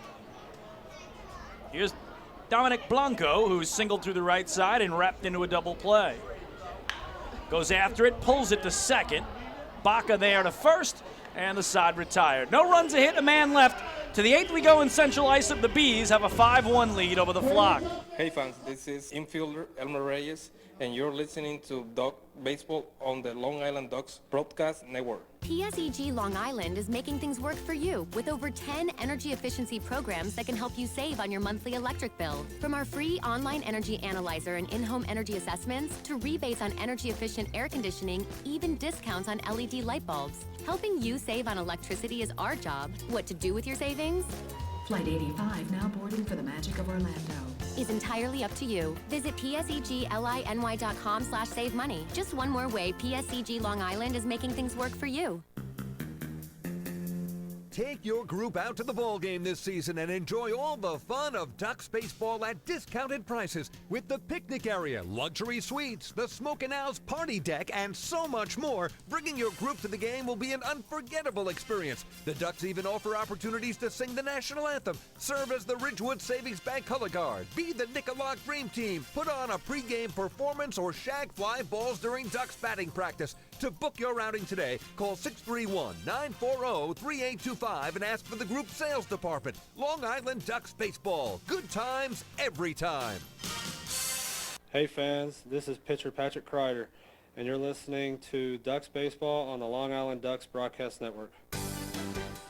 Long Island's Ford Giant is celebrating its 60th year anniversary. Stop by Sayville Ford to check out their state-of-the-art showroom featuring enclosed service drives, luxurious customer lounge, and a larger selection to choose from. Get giant savings on hundreds of new and used vehicles in stock. Sayville Ford's 60th anniversary celebration is going on now. Visit SayvilleFord.com or download the Sayville Ford app today to learn more about Sayville Ford's 60th anniversary savings. Call 631-589-4800 today.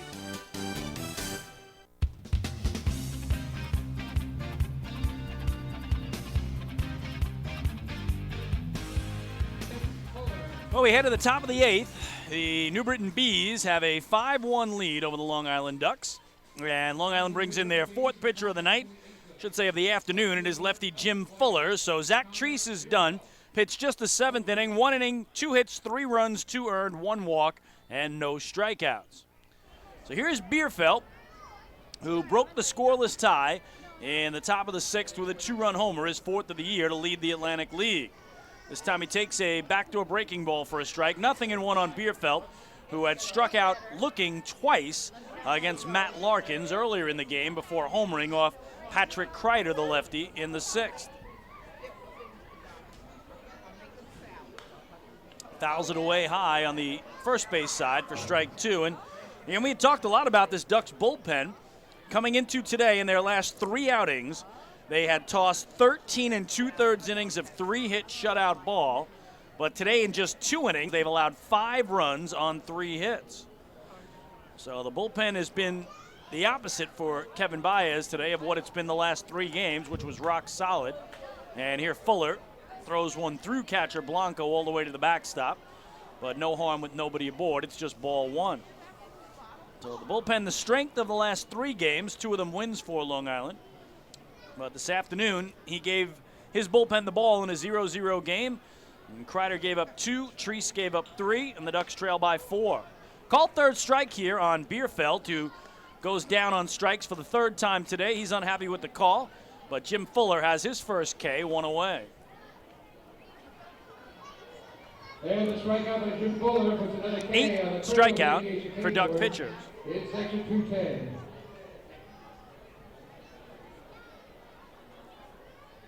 Right field at number 11, Paul Cronenfeld, number 11.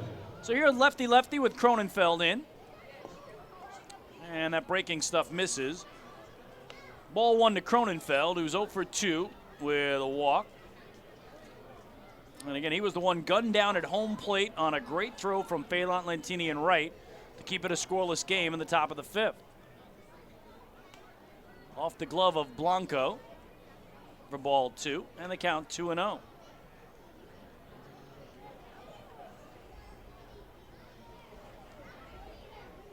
Wind still pushing in hard from right field toward home plate.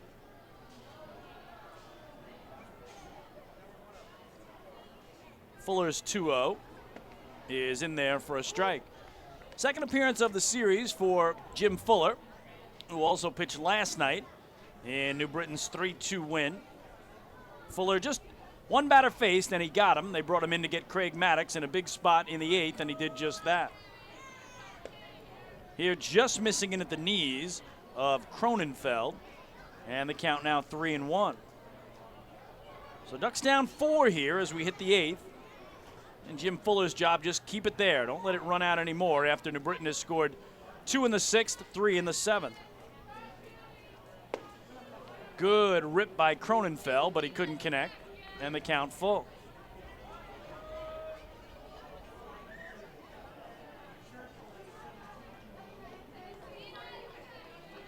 So it'll be a 1-out payoff coming in this lefty-lefty.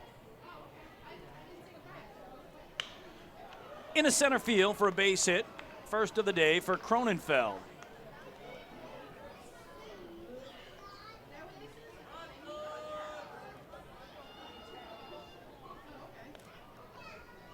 So that'll bring up Steve Carrillo. Shortstop number 4, Steve Carrillo. Now this might be Carrillo's last opportunity to extend his on-base streak. Again, coming in, he had reached base in all 8 games for New Britain this year, but so far today, he's hit a comebacker to Larkins in the 3rd, he's flied out to right, and he's lined out to short. Nothing for 3, and he hasn't gotten aboard. Misses here, strike 1. And we talked about the same thing for Craig Maddox with an 8-game hitting streak. He today is 0 for 3 with a walk, so he's reached base in all 9 games, but trying to make it a 9-game hitting streak if they can get him to the plate one more time, which is possible before this game is out. Foul back to the backstop. 0-2 now on Carrillo. Bees have out-hit the Ducks 8-5. As New Britain looking to go to 2-0 in rubber games this year after they beat the Revs 7-2 in a rubber game a week ago today up at New Britain Stadium in Connecticut, which again is about 10 miles south of Hartford, Connecticut. Right down the middle, a called third strike. So second strikeout of the inning for Fuller. And Carrillo might have that on-base streak come to an end here today. In section 210 this afternoon, on the right field line, they're doing an absolutely magnificent job today. Second baseman, number 5, Michael Baca, number 5. So here's Michael Baca, who has his first hit as a New Britain beat today, sandwiched in between a strikeout looking and a ground out to short. He's 1 for 3. Slaps it foul high on the first base side for strike 1. Paul Cronenfeld at first, 2 away. New Britain trying to add to a 5-1 lead here in the top of the 8th before they head home for some home cooking and 4 huge games against the Somerset Patriots, the team everybody in the Liberty Division is chasing. Again, the Pats started the day in first place. The Ducks 2 back, the Bees 2.5 back. Backdoor curve misses. 1 ball and 1 strike. And in fact, New Britain wins this game. If they do, they will leapfrog the Ducks into 3rd place in the Liberty Division and push the Ducks into last. Ducks came in a half game better than New Britain in the standing. Ducks in 3rd, Bees in 4th. 1-1 is a pop-up foul behind the dish. And it's 1-2 now to Baca. So again, it's start of play today. Patriots atop the division. Bluefish 1 game back. Ducks 2 back. Bees 2.5 behind the front runners.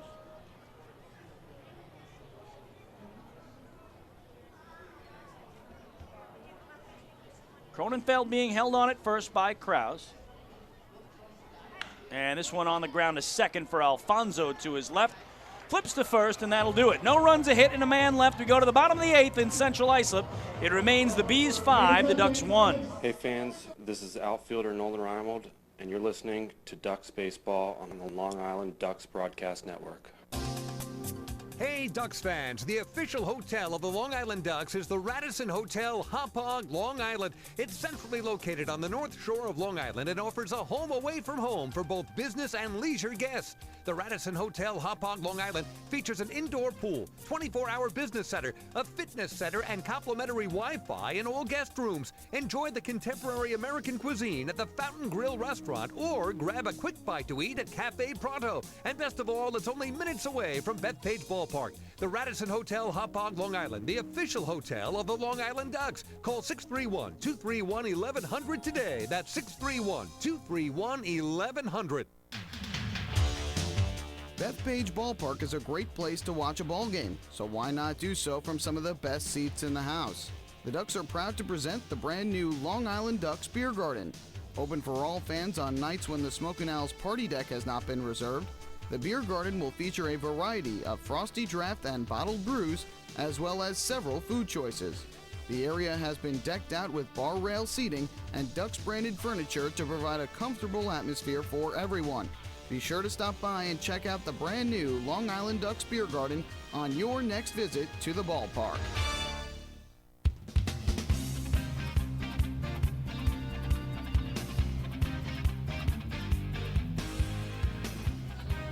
Well, baseball fans, have you downloaded the official Long Island Ducks mobile app yet? It's powered by Clear Vision apps. You can buy tickets and stay up to date on Long Island's hometown team right on your mobile device. Download the app today for free by visiting the App Store on your Apple-powered device or Google Play on your Android-powered device. Well, this one heads to the bottom of the 8th. The New Britain Bees with a 5-1 lead over the Long Island Ducks, and Brandon Fry, who came in relief in the 6th inning and gave up the first run of the day to Long Island, put up a 0 last inning. So Stan Clyburn runs out the lefty for a 3rd inning of relief, and he'll go against the top of the order for the Long Island Ducks, Phelan Lentini, Delta Cleary Jr., and Nolan Reimold. So lots of work to do for Long Island. They've got 6 outs to play with, but they trail by 4 runs in the rubber game of this 3-game series. Back to the top of the order for your Long Island Ducks with the right fielder, number 24, Phelan Lentini, number 24. So here is Lentini, who has scored the only run of the day for Long Island. He reached on an infield single, stole second, stole third, and came home on a wild pitch. That's the only offense today for Long Island. So Lentini 1 for 3, stands in against Fry to start the home 8th. First pitch. In the air, center field. Michael Kraus going back and now in as the wind grabs a hold of it. Reaches up to squeeze it with one hand, then it's 1 pitch and 1 out.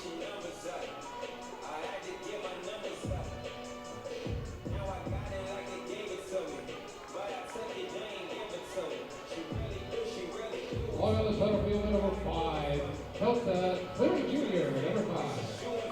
So here's Delta Cleary Jr. He had a 6-game hitting streak come to an end last night. Has not gotten back on track today. He's 0 for 3 and now 1 for 11 in the series. His only hit came Friday night in the 4-3 win.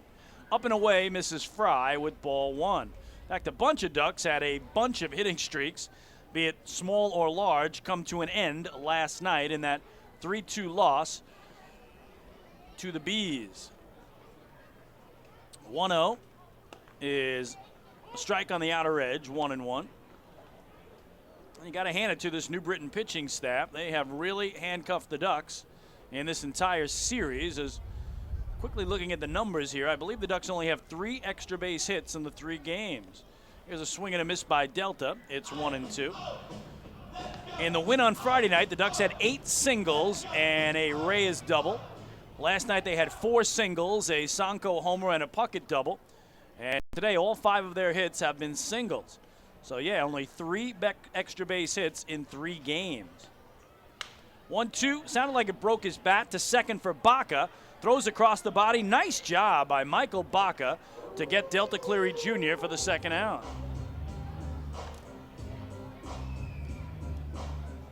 Designated hitter, number 20, Nolan Reimold.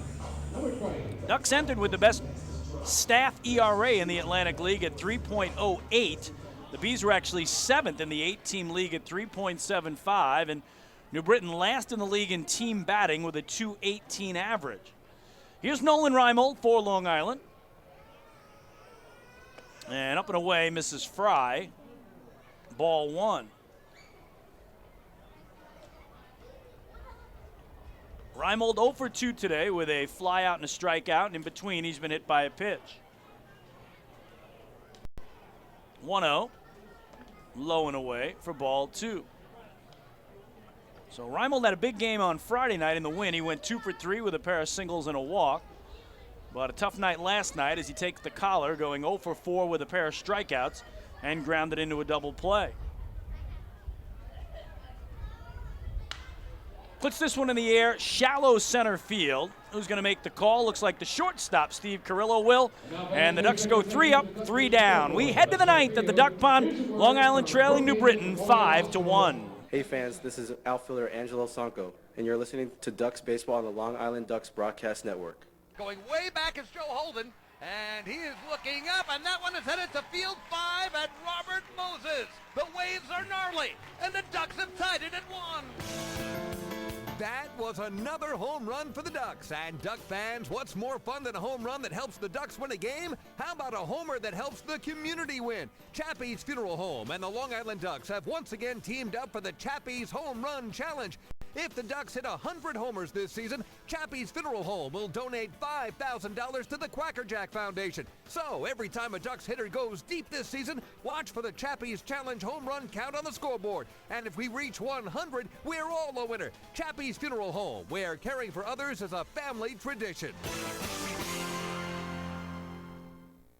Can't get enough of the Long Island Ducks? Well, now you can get even more inside info on your favorite hometown team through Facebook and Twitter. The Ducks are constantly updating fans through social media with scores, transactions, ballpark promotions, and much more. You can even win great prizes. All you'll need to do is make a free account on Facebook and Twitter, and then visit us at facebook.com/LIDucks and twitter.com/LIDucks. Think you're Long Island's biggest Ducks fan? Get connected now. Hey fans, this is Yuri De La Rosa, left-hander pitcher, and you are listening to Ducks Baseball on the Long Island Ducks Broadcast Network. Hey Ducks fans, the official hotel of the Long Island Ducks is the Radisson Hotel Hauppauge, Long Island. It's centrally located on the north shore of Long Island and offers a home away from home for both business and leisure guests. The Radisson Hotel Hauppauge, Long Island features an indoor pool, 24-hour business center, a fitness center, and complimentary Wi-Fi in all guest rooms. Enjoy the contemporary American cuisine at the Fountain Grill restaurant or grab a quick bite to eat at Cafe Pronto. And best of all, it's only minutes away from Bethpage Ballpark. The Radisson Hotel Hauppauge, Long Island, the official hotel of the Long Island Ducks. Call 631-231-1100 today. That's 631-231-1100.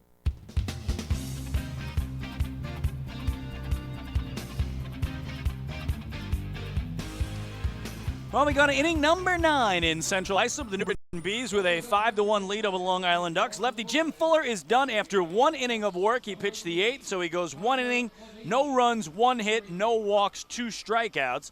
And he gives way to a newcomer for Long Island, Tyler Levine, who was just signed on Friday night, a native of East Meadow here on Long Island. Played his college baseball at SUNY Old Westbury. Independent ball only in his career. He spent 2016 in the Frontier League, tossing 32 games with Joliet, a 2-2 record and a 1.71 ERA. So the Atlantic League and Long Island debut of Long Island native Tyler Levine, the right-hander. And he starts with James Skelton, the Atlantic League veteran, at the top of the order. First pitch is in there for a strike. 0-1. Skelton today is 1 for 3 with a single, a walk, a stolen base, and a run scored. Levine's 0-1.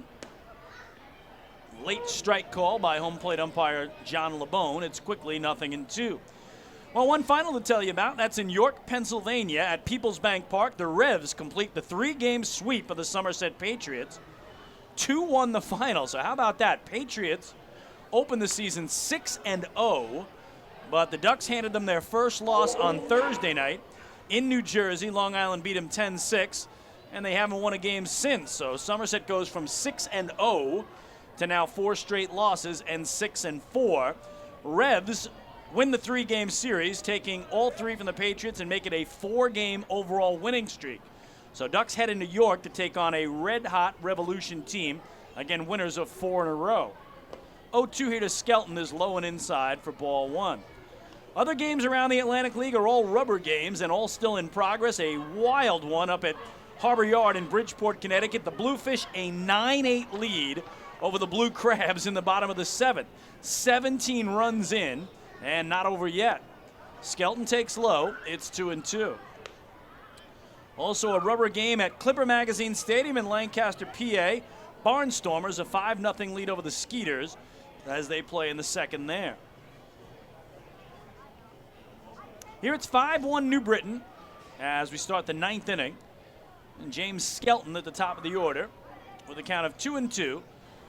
And newly signed Tyler Levine on the hill for Long Island. On the ground to second for Giovanni Alfonso. Easy play to first, 1 gone. The center fielder, number 10, Michael Krause, number 10. So here's Michael Krause, who has had himself an afternoon. He is 2 for 3 officially with a triple, a homer, a fly out to center, and he's been hit by a pitch. Again, hit his first home run of the season to left in the 7th, a 2-run shot. Tripled off the wall in left to open the 4th, but they couldn't get him home.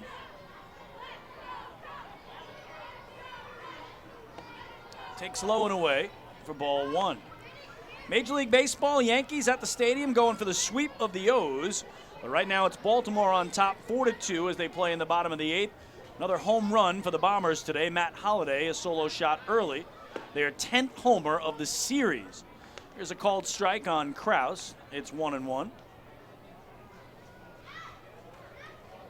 And doesn't look like the sweep's going to happen for the Mets down in D.C. as they try to take all 3 from the Nats. Swing and a miss here by Krause as he was going for another long ball. It's 1-2. Right now the Nationals a 14-5 lead over the Mets at the end of 6. And again, Noah Syndergaard left that game early with an injury. So the banged up Mets continue to be banged up. Here a call, 3rd strike. So Tyler Levine has his first strikeout as a Long Island Duck. Gets Michael Krause looking, 2 away.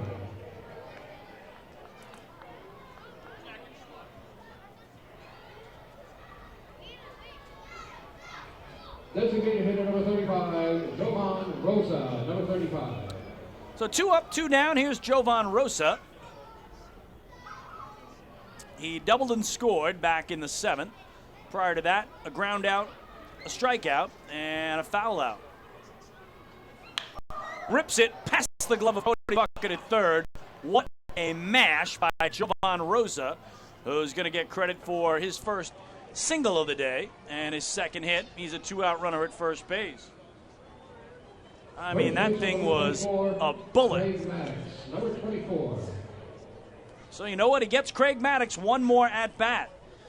Again, the Bees lead by 4. Their hitting coach and cleanup man, Maddox, has hits in every game this season. He was on an 8-game hitting streak coming in, but so far today 0 for 3 with a walk and a run scored. So they do get him one last plate appearance here to try to keep that hitting streak alive. But he pops it up here into shallow left. The shortstop, Dan Lyons, out and low at the left fielder, Sanko. And it's Angelo Sanko battling the wind and making a 2-handed grab to end the inning. For New Britain, no runs a hit, 1 man left. We go to the bottom of the 9th. Last licks for Long Island. They trail at 5-1. Hey fans, this is pitcher David Artsma, and you're listening to Ducks Baseball on the Long Island Ducks Broadcast Network. Oh, I love it. The color of my new Nicolot patio is so vibrant. It's unlike anything I've ever seen. You're welcome. I'm just going to go finish that Nicolak walkway now. Make your pavers vivid Nicolot pavers. The best looking, most vibrant pavers with the most 3-color blends in the industry. Featuring Nicolot's exclusive paver shield and color blending technology. With color throughout and guaranteed not to fade. Live life in color with Nicolot. Visit Nicolot.com.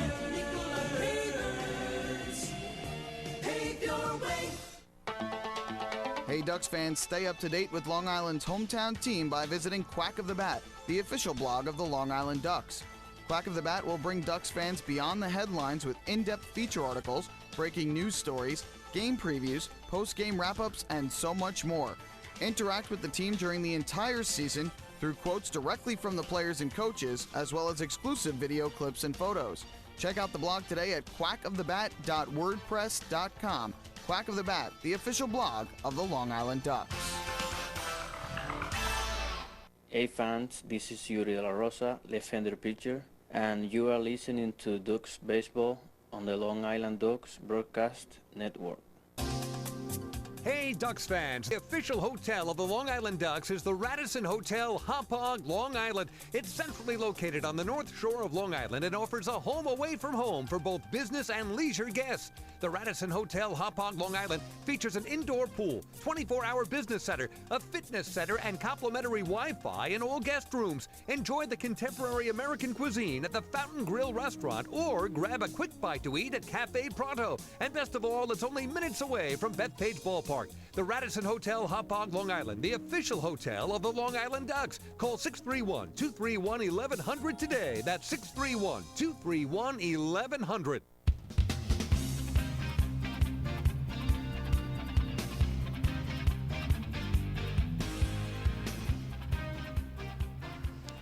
Well, we go to the bottom of the ninth at the Duck Pond, Long Island trailing New Britain 5-1. And lefty Brandon Fry is done for the Bees. After 3 strong innings out of the bullpen, he allowed 1 hit, 1 run it was earned, no walks, and 3 strikeouts. He gives way to another Brandon, this time the righty. First righty pitcher of the day for the Bees is Brandon Shimo. And we saw Shimo here Friday night in the Ducks' 4-3 win. He pitched the final inning, the bottom of the 8th. 1 inning of work, 1 hit, no runs, no walks, and 1 strikeout. So the Ducks down 4 as they bat in the home ninth, and their cleanup man, Mark Strauss, the first to face Shimo. First pitch is in there for a strike, 0-1. Brandon Shimo, again, second appearance of the series for the 26-year-old from Germain, Pennsylvania, 6'2", 195-pounder, independent ball only in his career. And he gets 2 quick strikes here on Mark Strauss, who is 0 for 3 on the day with a flyout in between a pair of strikeouts.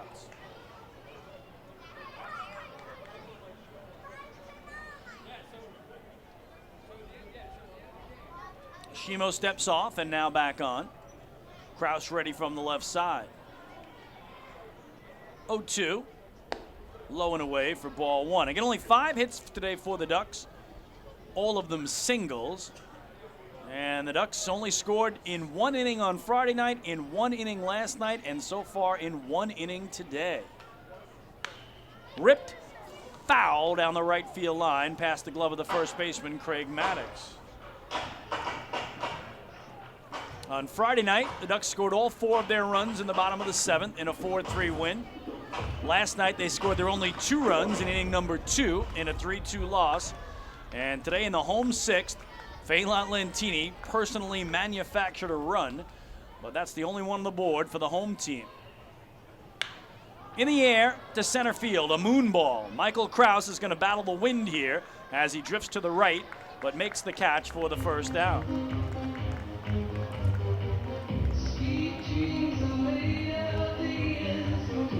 Over the next third baseman, number 2, Cody Puckett, number 2. So here's Cody Puckett, 1 for 3 today, single to left center in the 2nd. Has also popped out to short and grounded out to short. So 1 for 3 is Cody in this righty-righty with 1 away and nobody on. Strike one. Shimo faced Puckett in the 8th inning Friday night. In fact, Cody was the first batter he saw. And Cody fouled out to the catcher in that at-bat. 0-1 on the ground foul. Kevin Baez over at third with a clean grab and hoisted into the seats. Talked a lot today about Kevin being the first Ducks manager to go into his 7th year of work. We tend to forget that Kevin was a 3-time All-Star shortstop for the Ducks in his 3 years of playing back in 2002, 2003, and 2004. Of course, as a player, won the championship and has won 2 more as a skipper. Reaching out and tapping it toward third is Puckett, just a defensive swing. And he'll head back home.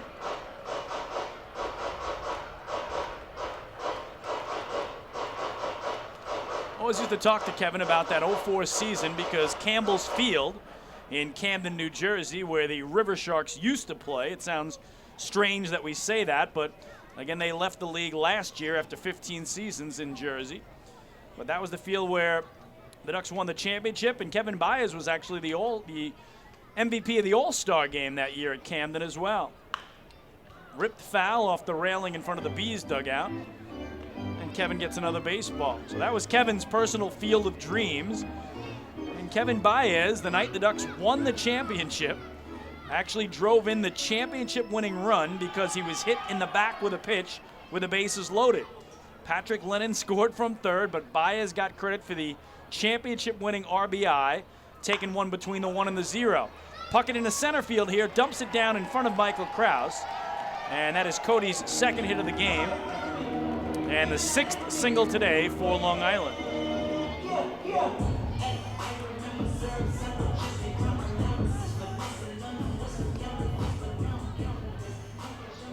Left fielder number 26, Angelo Sonko, number 26. So 1 on, 1 out. Ducks down 4 here in the home ninth. And here's Angelo Sonko, 0 for 2 today with a walk. Again, had a big 2-run homer here last night. His first as a Duck. So Puckett not being held on in a 4-run game here. And he takes off. Swing and a miss. They'll probably give him second there on defensive indifference.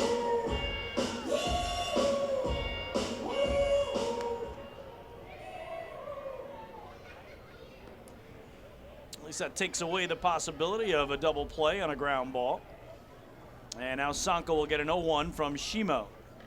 Checks Cody first. Here's the pitch. Low and away, 1 ball and 1 strike. Dan Lyons in the on-deck circle for Long Island.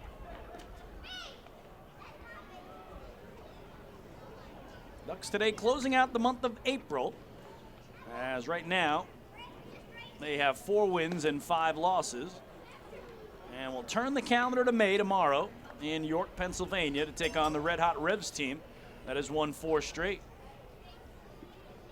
including a 3-game sweep of the Somerset Patriots, who again opened the year 6-0. Be a 2-1 here coming to Sonko. Skies it down the left field line, but the wind will help it twist out of play. 2-2. Ducks 8-12 against the York Revolution a year ago.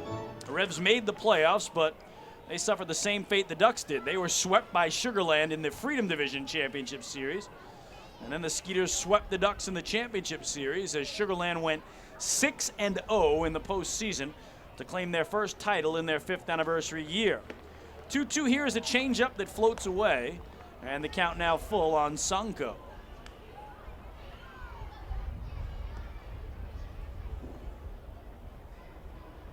Shimo stares into Skelton, has his sign, and the payoff. Pulled to second. Michael Baca will go to first. 2 away as Cody Puckett crosses to third.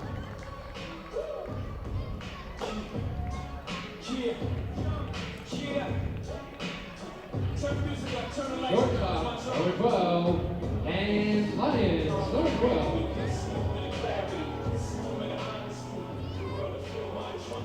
So Ducks are down to their final out, trailing by 4. And here's Dan Lyons, 1 for 3 today, with an infield single in between a pair of swinging strikeouts. takes strike one.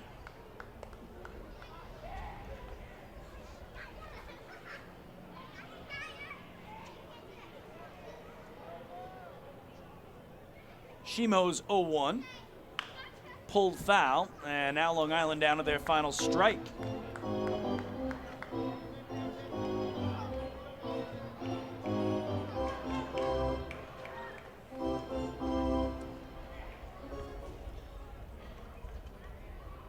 To the count on the Long Island shortstop. Skelton sets up away. Grounded to third. John Griffin with a chance. Throws across the diamond, and the New Britain Bees take the rubber game from the Long Island Ducks. It's a 5-1 win here this afternoon. We'll be back to talk about it on the postgame show. Hey fans, this is catcher Alex Bird, and you're listening to Ducks Baseball on the Long Island Ducks Broadcast Network. M&V Limousines is the official bus company of the Long Island Ducks. Family owned and operated, they've been in the business for over 24 years. M&V Limousines offers coach buses with Wi-Fi and restrooms, party buses, exotic limousines, and also recently acquired Hampton Luxury Liner with regular service from New York City to the Hamptons. They also offer a variety of vineyard tour options. Whether you're looking for transportation for weddings, proms, corporate outings, or long-distance trips, they've got the right vehicle for you. Visit their showroom in Comac or check them out online at mvlimo.com. M&V Limousines and Hampton Luxury Liner, the official bus company of the Long Island Ducks. Family fun every time. Beautiful evening for baseball. Big action every time. He reaches up, it's gone! Great value every time. And the Ducks have won it 7-1. The Ducks schedule is loaded with new promotions this season, and with an average ticket price of just $10 and free parking, there is no better value on Long Island. For game times and tickets, visit liducks.com. Long Island Ducks Baseball. Good times every time.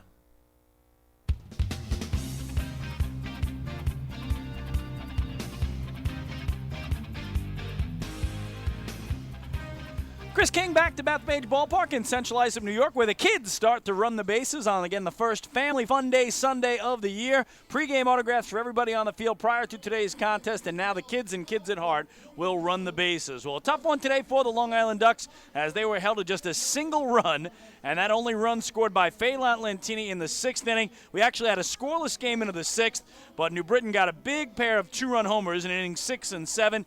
In the 6th inning, it was Michael Krause with a 2-run homer. His in the 7th. In the 6th, it was Connor Bierfeld with a 2-run homer. And the Ducks had no answer as 3 different New Britain pitchers held the Ducks to just 1 run on 6 hits, all singles.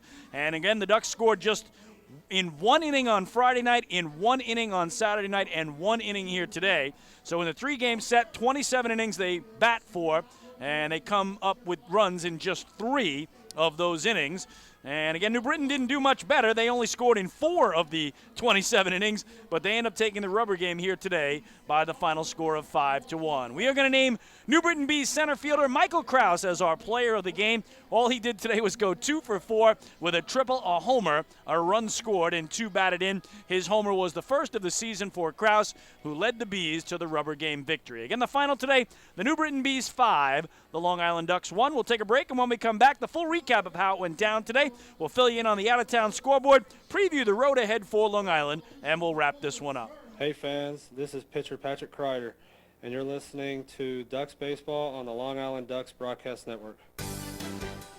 Long Island's Ford Giant is celebrating its 60th year anniversary. Stop by Sayville Ford to check out their state-of-the-art showroom featuring enclosed service drives, luxurious customer lounge, and a larger selection to choose from. Get giant savings on hundreds of new and used vehicles in stock. Sayville Ford's 60th anniversary celebration is going on now. Visit SayvilleFord.com or download the Sayville Ford app today to learn more about Sayville Ford's 60th anniversary savings. Call 631-589-4800 today.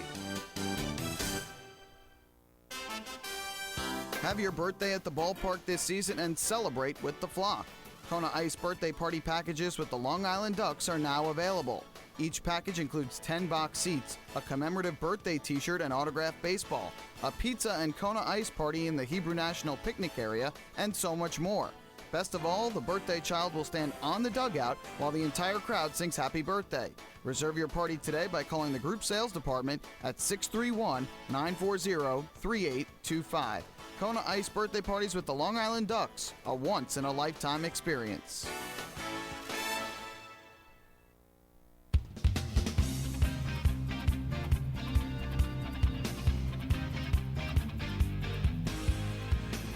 Chris King back one final time to Bethpage Ballpark in Central Islip, New York, where you can see the kids are running the bases, and today the New Britain Bees ran themselves to a 5-1 rubber game victory over the Long Island Ducks. Again, the Ducks in their home opener beat the Bees 4-3 on Friday night. New Britain bounced back with a 3-2 win last night, setting us up for the rubber game matchup today. And both starting pitchers were terrific. Right-hander Matt Larkins for Long Island and left-hander Anthony Marzi, the Connecticut native, for New Britain. Both went 5 scoreless innings. For Larkins, 5 innings of 4-hit shutout ball, 2 walks, 5 strikeouts. For Marzi, 5 innings of 3-hit shutout ball, 1 walk, 3 strikeouts. We were 0-0 through 5 innings. Patrick Kreider was first in out of the bullpen for Long Island, and in the top of the 6th, he gave up a 2-run homer to Connor Bierfeld, his 4th of the year to lead the league, and New Britain had the 2-0 lead. Ducks would get it back, though, against the Bees bullpen and Brandon Fry in the bottom of the frame, as Phelan Lantini would lead off with an infield single. He would steal second and steal third on back-to-back pitches before coming home on a wild pitch strikeout of Mark Krause, and that proved to be the only run of the day for Long Island. But the Ducks had cut the lead in half, and they trailed it 2-1 after 6 innings of play.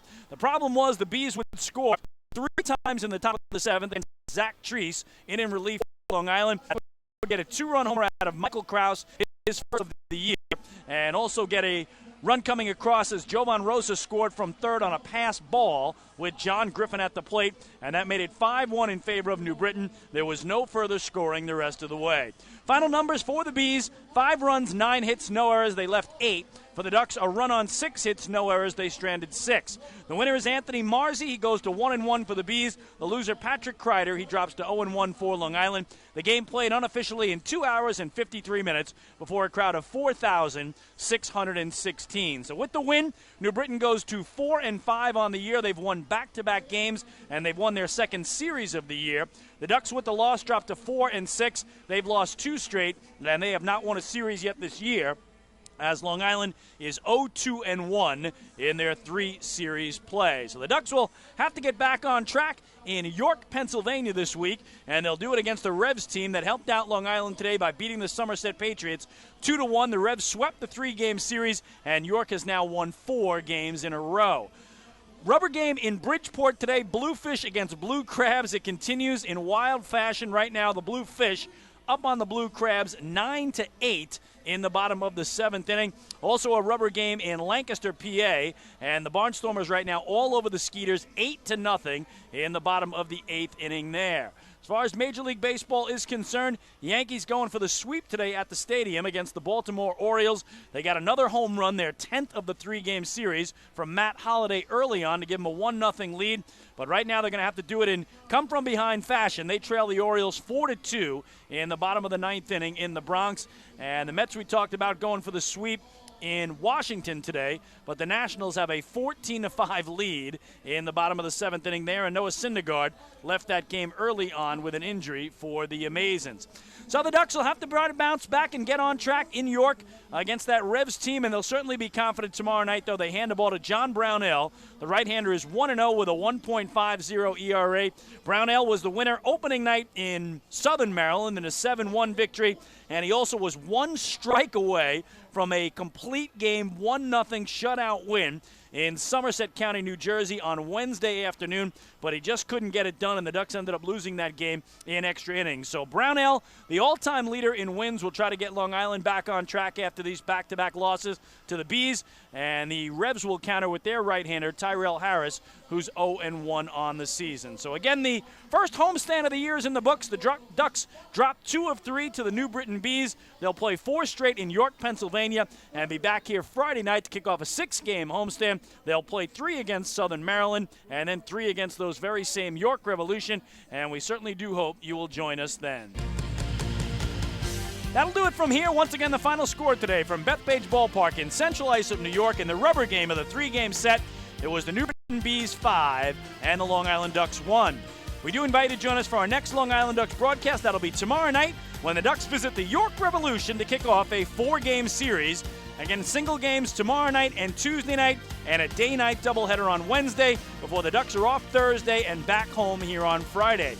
Our pregame show tomorrow night starts at 6:20 p.m. First pitch scheduled for 6:35. My partner Michael Pollack has all the exciting action for you right here on the Long Island Ducks Broadcast Network, liducks.com, youtube.com/ducksbaseball, and facebook.com/liducks. I'm Chris King saying thanks so much for listening. We'll do it all over again tomorrow night from Pennsylvania Dutch Country. Enjoy the rest of your Sunday afternoon and evening, and goodbye from the Duck Pond.